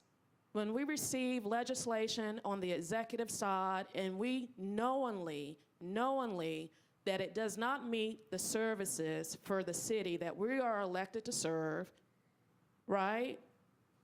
It's incumbent upon us to lead and to act. Chair, you referenced Director Crumbo's letter. And in his letter, I highlighted urgent public safety needs. And colleagues, if you go back to the planning documents, because we yield a lot of our decision making to the Planning Commission also, and their point scoring system, this police precinct is a high critical need for the city. The impact of this police precinct, I state again, is more than just Southeast. I don't see how we continue to want our police departments to do more with less. It's nonsensical, especially when the population is continuing to grow. The coronavirus, the tornado, the flood 2010, the Burnett Chapel church shooting, the Waffle House shooting, what is it going to take for us to say public safety is a priority and we're going to fund it? I ask my colleagues to support this amendment for this precinct. Thank you so much, Chair. Councilmember Benedict. And again. we have Oops, 3,000 new apartments coming online. I'm sorry. Councilmember Benedict. Thank you, Chair. So I completely agree with the sponsor here that, the police really are our first line. The women and men of our police force do outstanding work, and I absolutely want to do all that I can to support them. However, based on our budget, I don't see how we could add $12 million. What I would be interested in doing tomorrow night and potentially right here would be to potentially suspend the rules and swap this out as the line item on the capital spending plan. So I think, Swap it out for what? so for the 2 helicopters. So same amount of money roughly going to the MNPD, however, allocate it for the new precinct. I think a new precinct delivers more results in the longer term and in the shorter term, and I think it's really important in this part of town. The helicopters, no doubt, are important. However, I would rather it be an or on this than an and. I just don't see the 12 million. In anticipation of that, while we've got the Finance Department and Chief Anderson there, and I know Chief making you pick between children, so maybe you're not going to have a position, but do you, if there was a motion tomorrow to swap out the helicopters for this police station, would you have a position? Well, the helicopter's already on the plan. And as I said earlier, we, at short term, will probably have to suspend helicopter service. So it's a matter of doing it now or doing it a short time later. I would not want to be in a position without the helicopters. I'm not, and again, this is a management issue, but it doesn't seem to me impossible to have both, and we don't necessarily have to spend all of it now, waiting until we see what the economy is going to do. All right, thank you. Let me ask Finance too. If there's a position, if that motion gets made tomorrow. Yeah, so obviously the theme here is the allocation of scarce resources, right? And that's what all of you are elected to do, and a mayor likewise. So I don't have a position in terms of which project would it be, but I would ask that it be one or the other for all the reasons that are described here. We've put the dollars forward that we think are reasonable and that we can move forward in an efficient way here. So I like the plan as it's written, but if you swapped one for the other, the dollars would really be all the same, and I would just leave that allocation of resources to all of you. Councilman Glover. So, Mr. Cooper, because I don't remember a time that we've faced exactly what we have right now. If this were held, here's, I think my question is this: if this amendment were held, could it be brought back as a bill at a later time once we have a little bit better feel for where the dollars are? Because I'm having a really hard time here too, because I totally agree. Our police is absolutely one of the areas that I believe we have to fund. Our fire, our employees. I mean, I'm not saying anything different than I've not said in the past. I'm just looking for, are there ways, once we come past wherever we are right now in our economy here in Nashville, are there ways for this to be brought back for us to bring it back on the table? And what is the proper way to do that, if I may ask? It could be brought back as a standalone resolution authorizing the issuance of the general obligation bonds for that purpose. Okay, and so if we did that, it'd be the same, we'd still fall under the same rules. The money would be borrowed to build this precinct, and it could only be used for that one purpose. Okay. Yes. Okay, thank you. Councilmember Virtue again. Yes, thank you, Chair. If the finance team can tell us what's the restrictive capacity for the fiscal year 20 capital spending plan? What's that dollar amount? What is it? You're referring to the language in the letter. I am. The letter, Mr. Crumbo uses the phrase restrictive capacity. And also, I need to know what's being defined as urgent public safety needs. Yeah, so the restrictive capacity is much more a term of art than it is one of science here, and it's really the business judgment, and my business judgment in particular, that, again, we have scarce resources here. And so an effort's been made by the finance team to work with the operations folks, particularly with Kristen Wilson and all of her many efforts there to identify the projects that we think are consistent with the mayor's priorities and the ones that are affordable to us. And so, again, I'm looking at a dollar amount now that seems reasonable and rational given the circumstances at hand. I appreciate all the comments here about the uncertainty that is before us with all things virus and tornado and costs yet to be determined here. So again, I'm comfortable with the amount as we have it today. There is some chance that if the economics of the area deteriorate, that we'll hold back on capital spending in the manner that I mentioned earlier today. So we are in a fragile point here. The amount that we have, I'm happy with, and I would just put it back to all of you as the elected officials to allocate these resources. I think Councilman Glover had a reasonable solution here that let's pick one today, and if we can come back and do the other, then that may be a way to go at a time we have better information. I would just caution again, in my own mind, physically what distinguishes the aviation unit from the precinct is simply that we may age out the capacity we have of those helicopters and just not have the capability here to serve the public at large. Thank you, Director. So there isn't one, it's just your judgment call. Is that what I'm hearing? It is my judgment call in Thank you terms so of the much. cash flow. Thank you, that will Chair. be there. While Chief Anderson, would you mind describing for us to what extent the helicopter fleet got used in connection with the tornado? In connection with the tornado itself, I think we took people up to view the damaged area so they could map it. Then we could create the search teams. So specifically during the tornado, that's the extent I'm aware of. And week to week, what does the helicopter fleet do? We try to keep one in the air during the peak hours. That's not always possible, weather, maintenance, that sort of thing. But they remain available for search and rescue missions, for actually patrolling, looking. We have trained observers that we put in them with the pilots, and they remain available for, if there's a robbery, we do not want our police cars chasing the getaway vehicle. We want that followed by a helicopter. And just to make sure I'm understanding right, what I thought I heard you say is that if these helicopters aren't replaced soon, that the department's at risk of losing the capacity to operate a helicopter fleet? That would be correct.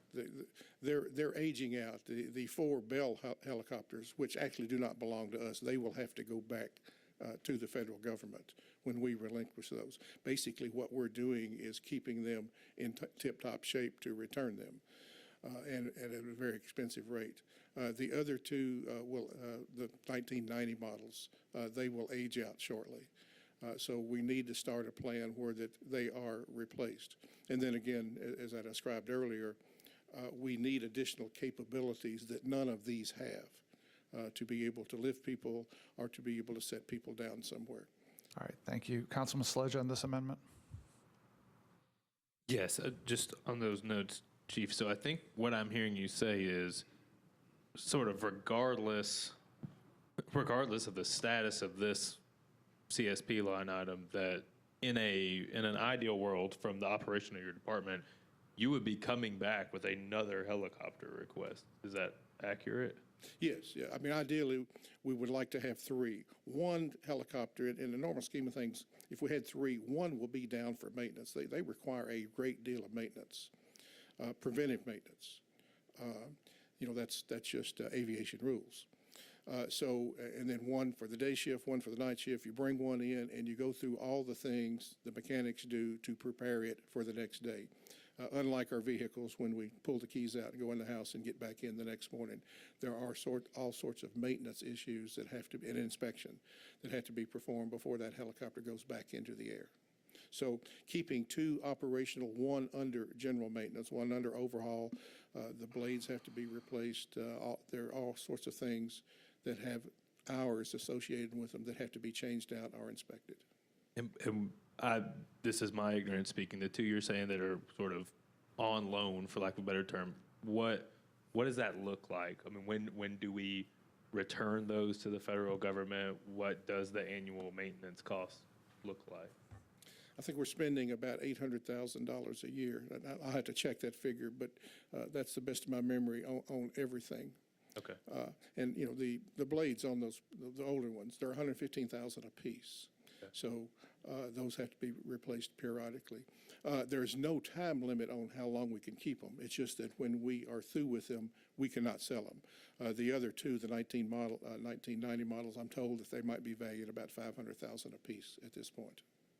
That figure, I'm going to turn to finance and ask, are those the kind of just the 800,000, the maintenance numbers that the chief is talking about, are those the kinds of things that can fall under the 4% fund as capital?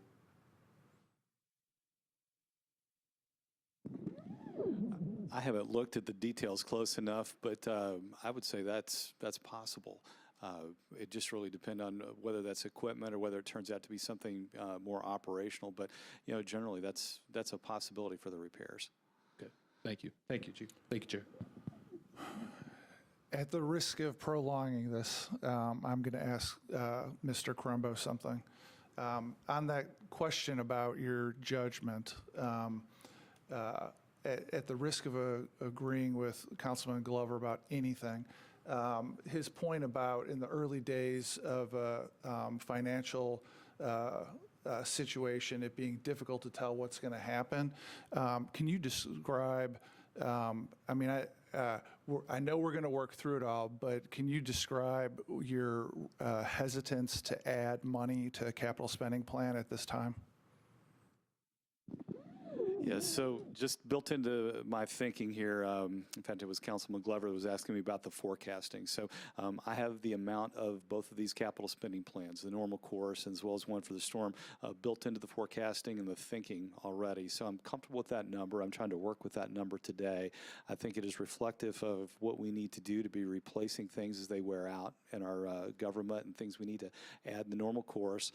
Certainly speaks to the response we have at the storm, but those things are about as bare bone as the operations folks tell me that they can be at this moment. So that is a variable that I really don't want to change at this moment because a lot of thinking has already gone into it. You know, there are other variables that we'll be looking at as time goes on. Quite frankly, for the reasons I sat up here and said at the beginning of the session, there is some chance that if the economy deteriorates in a big way that we won't be able to spend the actual dollars that are in either one of these. So it's a very fluid situation as it was described.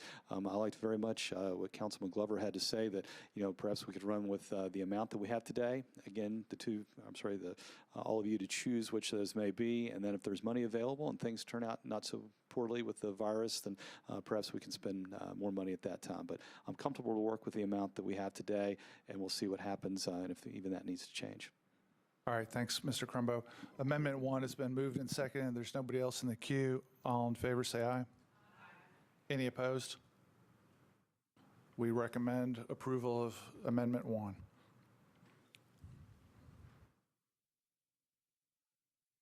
Councilmember Toombs. Thank you, Chair. I move for approval of Amendment 3. Is there a second? Would you? So it's been moved and seconded. Would you like to describe it briefly for us?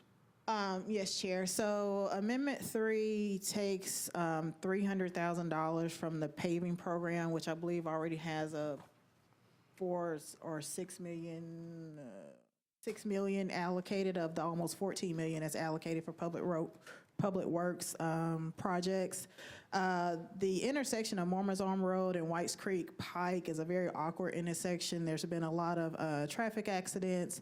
Cars often drive off into the ditch. I actually had an opportunity to witness that.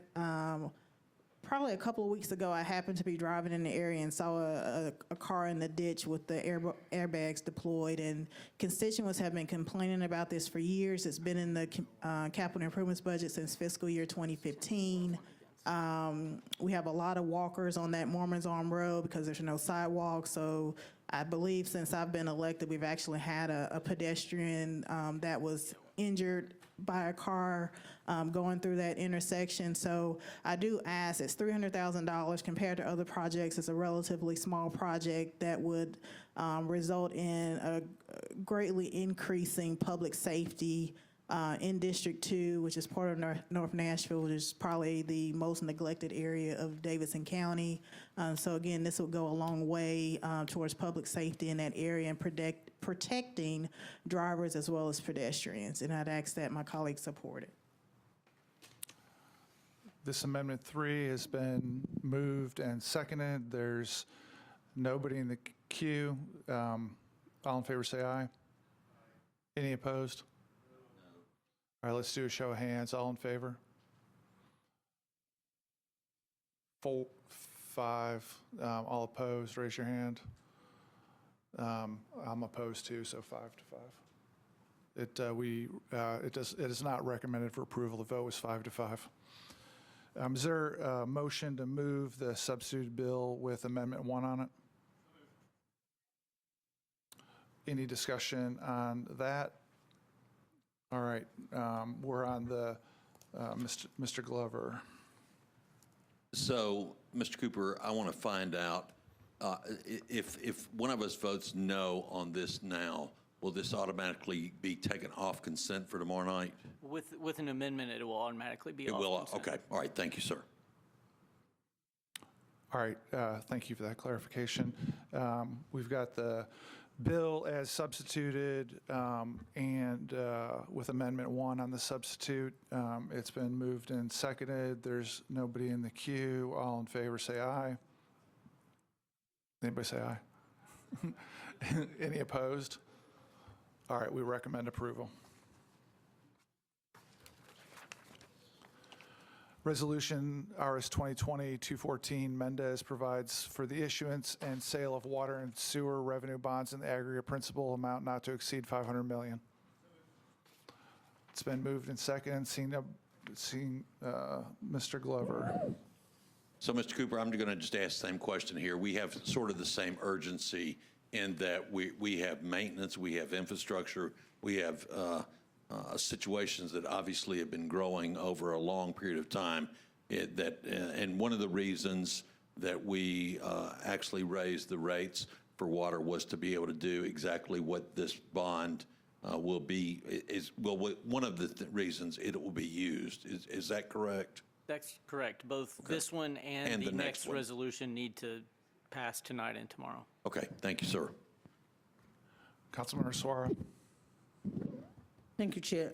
This does not impact the resolution directly, but because it's about the water department, I wanted to make sure that I ask it if somebody is here from there. Yep. Mr. Potter's here. He's walking up. Go ahead, ask your question. All right, Mr. Porter, the question that I have is with regards to the virus and everything going on and the quality of the water. And my specific question is that I wanted to know if the water is being purified manually or if it's automated. So let's say something happened and nobody is able to go to work, will people still be confident that the water is okay during this crisis time? Can I go into great detail on that, Mr. Chair? Let's get the Cliff Note answer is like everything's fine. Yes. Right?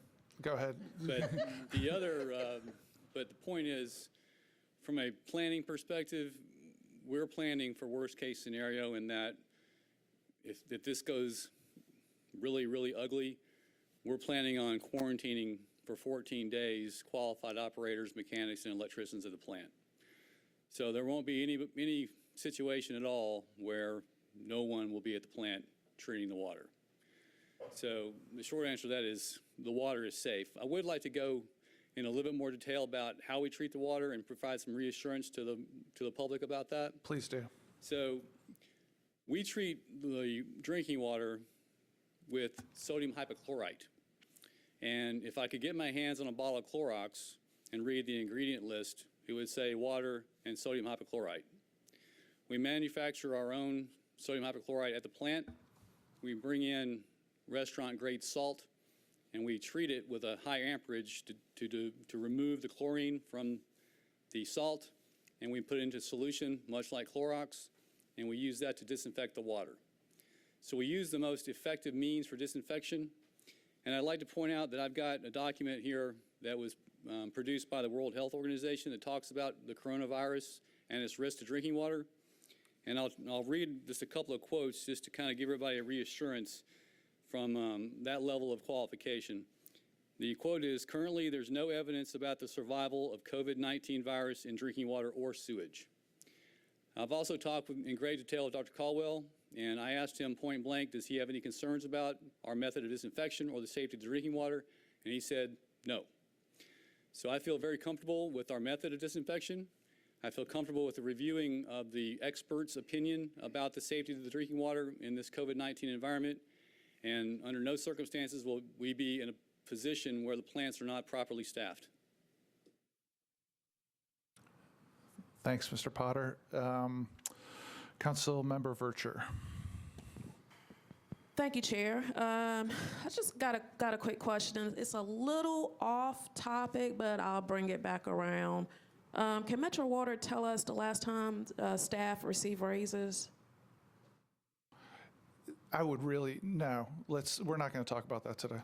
We'll talk about that during the budget. We've already been here an hour and 45 minutes, and we're supposed to be modeling for the community, getting in, doing our business, and getting out. And I was going to tie it into the water rate increase, but I could get that. I can get that offline. If the director can also ask us, tell us from the raise, like how many more capital projects will that yield? Mr. Potter's coming up for that one. The easiest way to answer that, Council Lady, is to send you our capital plan. I just don't have the projects memorized. Okay. Will you send that to the chair so the chair can send that to the committee? Again, Chair, with conversation of tax increases, water rate increases, affordability of the city, the citizens are asking these type questions, Chair. Sure. Thank you. That'll be in your inbox in the morning. Will it be separated by district? We can do that. Thank you. It may take a little bit longer than in the morning, but we can do that by district. Thank you. Thanks, Mr. Potter. Thanks, Councilmember. So we're on Resolution 214. It's been properly moved and seconded. Nobody else in the queue. All in favor say aye. Any opposed? We recommend approval. RS 2020-215, Mendez Supplement Substitute Resolution number RS 2010-1442 to authorize the execution terms and issuance, sale, and payment of water and sewer revenue bonds in the aggregate principal amount not to exceed $330 million. Is there a motion? It's been moved and seconded. Seeing nobody in the queue. All in favor say aye. Any opposed? We recommend approval. RS 2020-237, Mendez approves the refinancing by the Metro Development and Housing Agency of 10 tax increment financing loans, and we're going to start by having Mr. Cooper walk us through that. So this is a proposed transaction that would refinance 10 outstanding TIF loans. It would consolidate those into 4 loans. These are loans that are essentially backed by the increment tax revenue generated from developments within the MDHA redevelopment districts. The purpose of the refinancing is to realize considerable savings for the next 3 years and then stabilize the payments going forward at a much lower interest rate than what the loans have right now. And let me ask you some follow-up questions. So in the corrective action plan that got submitted to the state, I think there was a $10.6 million line item that was part of the money we're saving to close the gap. This refinancing saves more than that. Can you talk about how to connect those numbers? So because of the better interest rates than expected and some other savings of making a interest-only payment in the first year, that first year or this fiscal year savings would be in excess of $18 million as opposed to the 10 plus that was projected. And there's been a lot of talk from a lot of us who were in the council last term and the comptroller about recurring revenue, recurring savings. And so not all of this, it's important that everybody know that not all of the 18+ million is quote unquote recurring. Can you tell us what part of it is one time and what part will be recurring? Let's see, I may have to get my, I think it's I think it's roughly 10.6 is repeating, and about 8 yes, is roughly 8 of that is for paying the interest-only payment the first year. all right, and we'll go to Council Member Allen.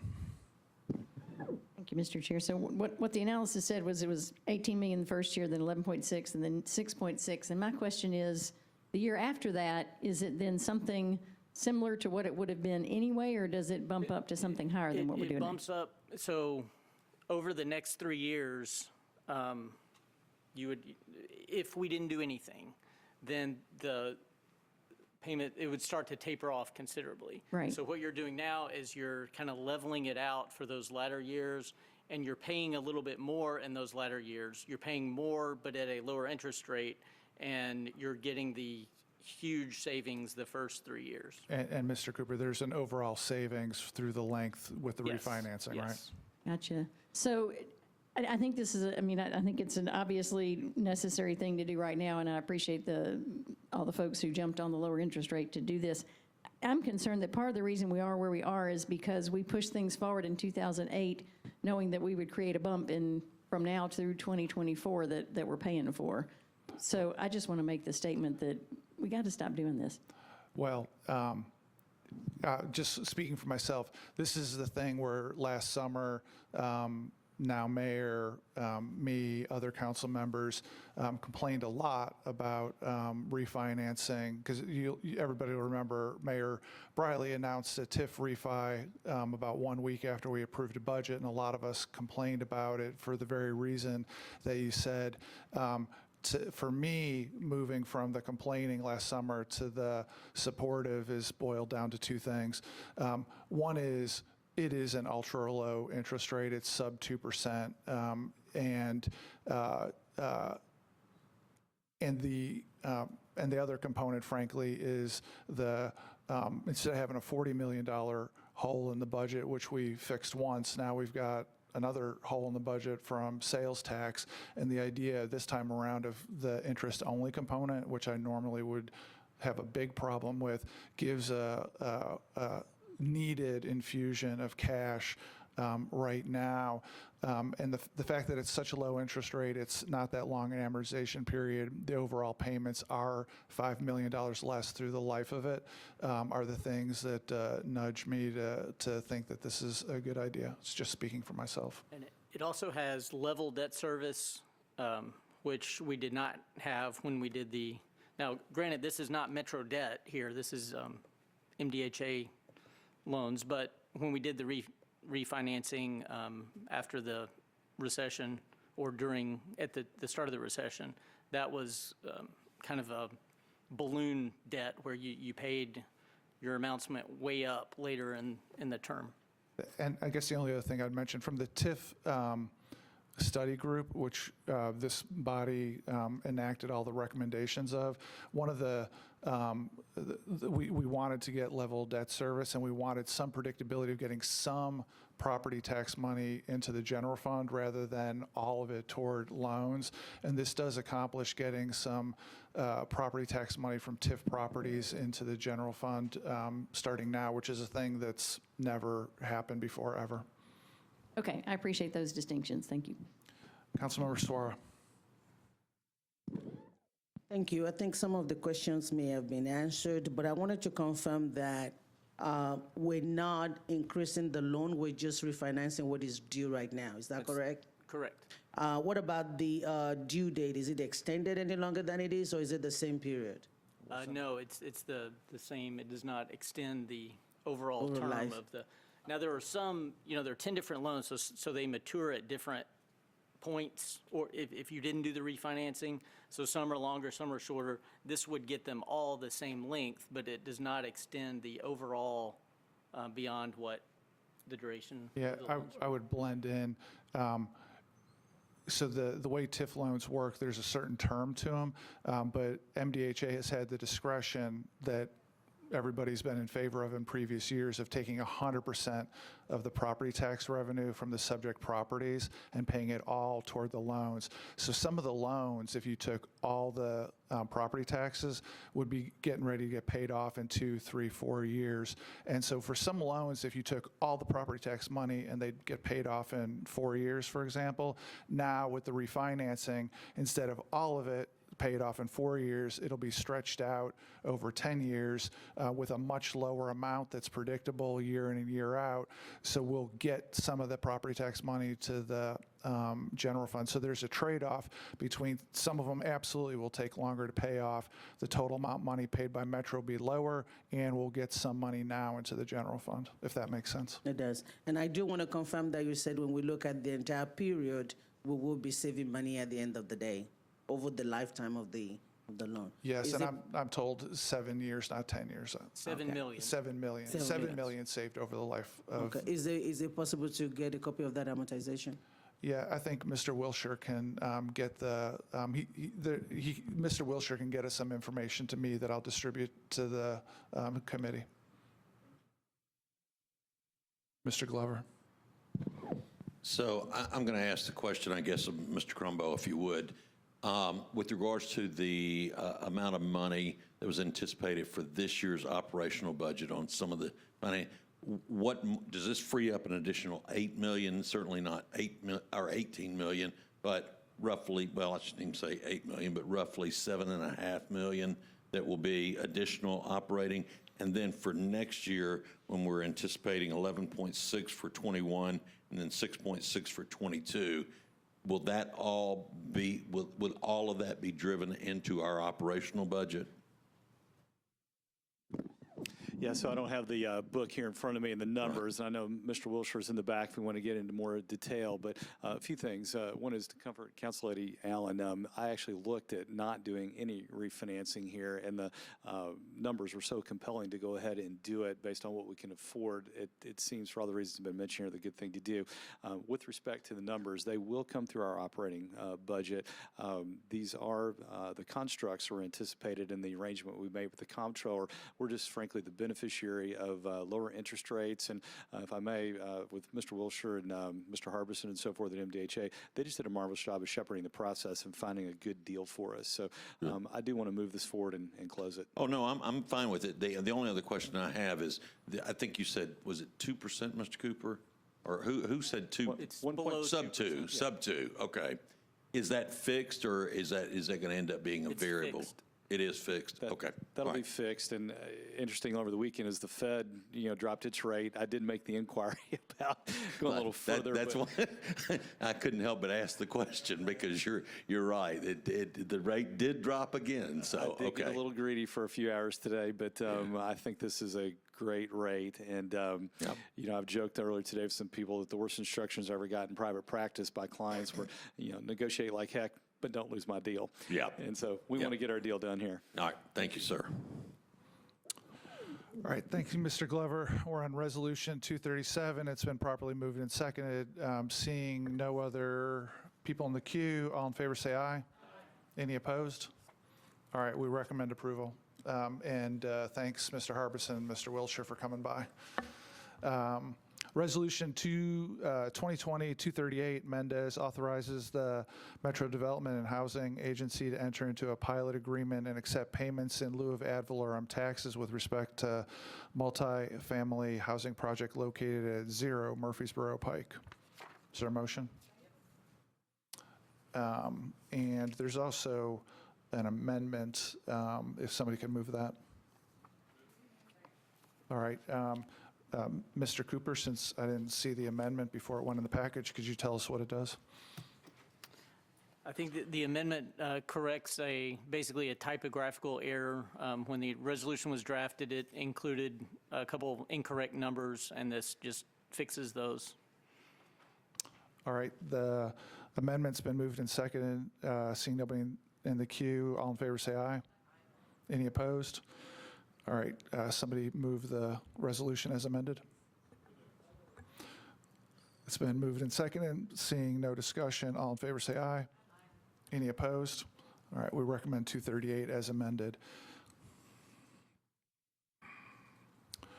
Resolution RS 2020-239, Mendez, Sledge, and others, declares surplus and authorizes the conveyance of property to certain nonprofit organizations and authorizing grants not exceeding $5 million from the Barnes Fund for Affordable Housing to certain nonprofit organizations selected for the express purpose of constructing and rehabilitating affordable or workforce housing. Is there a motion? It's been moved and seconded. Seeing no discussion, all in favor say aye. Any opposed? We recommend approval. Yes, Mr. Roden. I'm sorry to bring this up, but since you're the chair, you're not, but you used to be chair of the affordable housing. I know y'all are going to have a big meeting on that, but since we got this up at the Barnes Fund, District 12 and my district both had a lot of subsidized housing just completely, when I say removed, I mean it's no longer there. And I don't want to get into a big, long discussion about this, but could someone just speak, is there, as far as funding, do we have any sources of funding to help replenish that, MDHA, federal government, or does anybody know anything about that? I don't know anything about it, and I'm just trying to get an answer on that. You want to take a stab at that? Sure. I'm Hannah Davis. I'm the Affordable Housing Manager for the city. I have been meeting at a meeting today, so all of the sort of housing providers and builders and funders have been meeting since the day after the tornado to work on this. We know that our supply was already constricted before, and now we have people who are really in a very tenuous position. So our first priority is managing those individual cases to make sure that we can get people rehoused in a stable situation. We know that often that means they will be in a community that's different than the district that they started out in. And so thankfully we've had a lot of landlords work with a flexible lease so that we know a lot of people want to return to their community long-term, so they're having the option for short-term leases if that's their preference. The state has been really involved, the largest funder of affordable housing. I think the property that was lost in District 12 was a tax credit property, so that's funding that comes through the state. And so we have been talking with representatives there as well as THDA and TEMA to look at what additional funding can come through the state. And then the Housing Trust Fund Commission, the ones that awarded these Barnes grants today, is also, of course, considering the RFP that we will put out in the fall. Would we have an allotment that's reserved strictly for rebuilding tornado-affected units? Thank you. That's what I needed to know. Appreciate it. Thanks, Mr. Roden. Mr. Glover, so we don't have a resolution pending. You just follow up on this? Go ahead. So if we could, I want to confirm what I think you're talking about. I think you're talking about Meridian Apartments. Okay. So I don't remember the exact number. It was like either 264 or 267 units that were there that obviously every one of those people have been displaced. Do we know where they are in the process? Have all of them gotten another apartment? If the rent is substantially different than what it was, what kind of remedy is in place for those individuals? Yes, so that is something that we've been working, really trying to piece together, because you're exactly right. Every individual's situation is a little bit different. Some of them have disability accommodations that they need, the number of bedrooms, and their ability to pay, along with the location, are, the sort of decision factors that go into play. So Red Cross is the group that does the immediate case management, and they will work to rehouse the individual. If they are not rehoused within the initial 45 days, then that case would be transitioned to the United Methodist Community on Relief. That's UMCOR. UMCOR, of course. Okay. So I've been working with landlords. The landlord at Meridian was working really closely with Councilman Evans, and I know with you as well, to try to see if they could rehouse within that property manager's portfolio. So we had sort of the first batch that was rehoused within that portfolio. There were others who, for location or other reasons, wanted to look at other properties, and Red Cross and Metro Action Commission are working with those individuals. I'd say that our biggest concern, and certainly the thing that we're all talking about the state and local level the most, is people who don't have the safety net and they have some extra accommodations that they need. And so we're working with those families on a case-by-case basis. Okay. Well, I'm certain for Council Lady Evans, you're probably providing her the information, but offline, I would just like to know if we've got individuals out there that still need to be handled and helped, because obviously it was devastating. I mean, everybody's world changed drastically in that one community there. So thank you. Great, absolutely, and I'll get you that data as I get it from the Red Cross as well. Perfect. Thank you. Thanks, Ms. Davis. Thanks, Mr. Glover. All right, RS 2020-242, Mendez Welsh approves amendments to 7 grant contracts for constructing affordable housing approved by RS 2018-1088 between the Metro Housing Trust Fund Commission and certain nonprofit organizations. It's been moved and seconded. Seeing nobody in the queue, all in favor say aye. Any opposed? We recommend approval. RS 2020-243, Mendez Welsh approves an amendment to a subrecipient grant agreement between the Metro Development and Housing Agency and the Metro Department of Social Services Homeless Impact Division to cover the cost of youth homelessness demonstration program eligible planning activities. Is there a motion? It's been moved and seconded. Seeing nobody in the queue, all in favor say aye. Any opposed? We recommend approval.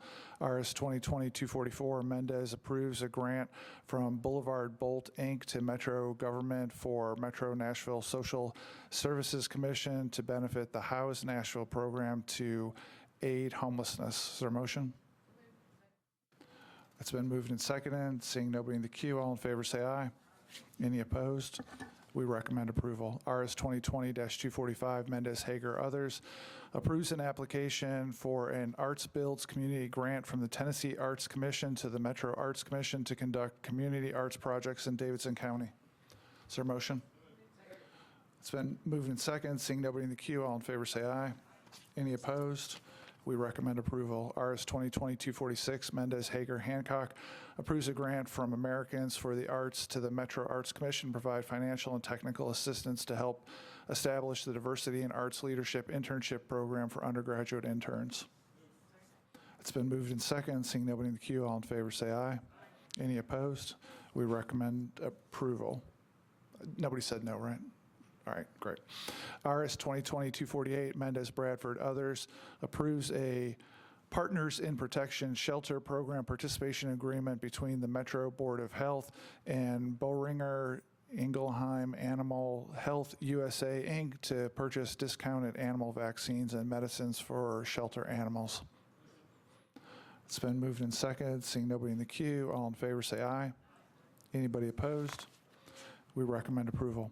RS 2020-249, Mendez Hancock, others, approves a grant from the Friends of Metro Animal Care and Control to the Metro Board of Health to provide funding for shelter animals in need of emergency medical care. Is there a motion? It's been moved and seconded. Nobody in the queue. All in favor say aye. Any opposed? We recommend approval. RS 2020-257, Sledge, Young, and others, expresses Metro Council support for Senate Bill 2908, House Bill 2013, currently pending before the Tennessee General Assembly, which would allow metropolitan government to enact an impact fee or privilege tax on development under certain circumstances. Sir, all right. It's been moved and seconded. Mr. Roten. I would ask for the sponsor to withdraw it. It was defeated at the legislature the other day. Mr. Sledge. So this was brought to me by the administration. I'd ask for their updates. Mr. Jameson, you just walked in. I don't have anything to add on the impact fee legislation. Sorry. What's that? I don't have anything to add to what Councilman Sledge just said. Well, I think he was asking what the administration's position was. I'm sorry, there was a defeat at the General Assembly yesterday, so there was no opposition to the withdrawal of the resolution. Gotcha. I'll withdraw. All right, so we just won't have a recommendation on that one then. Thank you, everybody. Does that cover you too, Mr. Glover? Yeah. All right. Bills on second reading, BL 2020-198, O'Connell, Mendez, and others, authorizes the Director of Public Property Administration to accept a donation of property located at 128 Lifeway Plaza and 1008 Dr. Martin Luther King Jr. Boulevard for use as part of the park system. Is there a motion? It's been moved and seconded. Nobody in the queue. All in favor say aye. Any opposed? We recommend approval. Bill 2020-199, Mendez Murphy Henderson, amends Exhibit 1 to BL 2017-1000 to include an additional 3 tracks. Is there a motion? It's been moved and seconded. Nobody in the queue. All in favor say aye. Any opposed? We recommend approval. Last on the agenda, BL 2020-200, Murphy, Mendez, and others, authorizes the acquisition of right-of-way easements, drainage easements, temporary construction easements, and property rights for purposes of the Bowling Avenue sidewalk improvements. Is there a motion? It's been moved and seconded. Nobody in the queue. All in favor say aye. Any opposed? We recommend approval. Hey, before we get going, I know we've gone a long time here.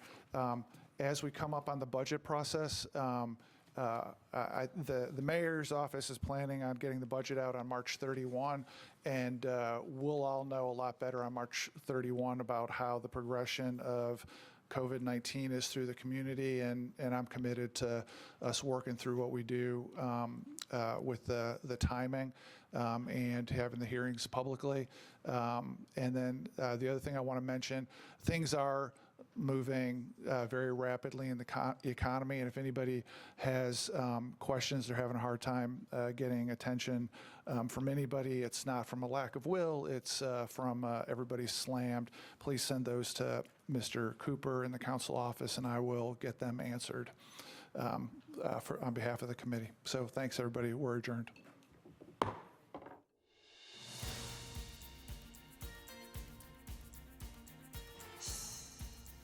This has been a service of the Metro Nashville Network. If you would like to see this presentation again, or for more information about this and other programs, visit nashville.gov.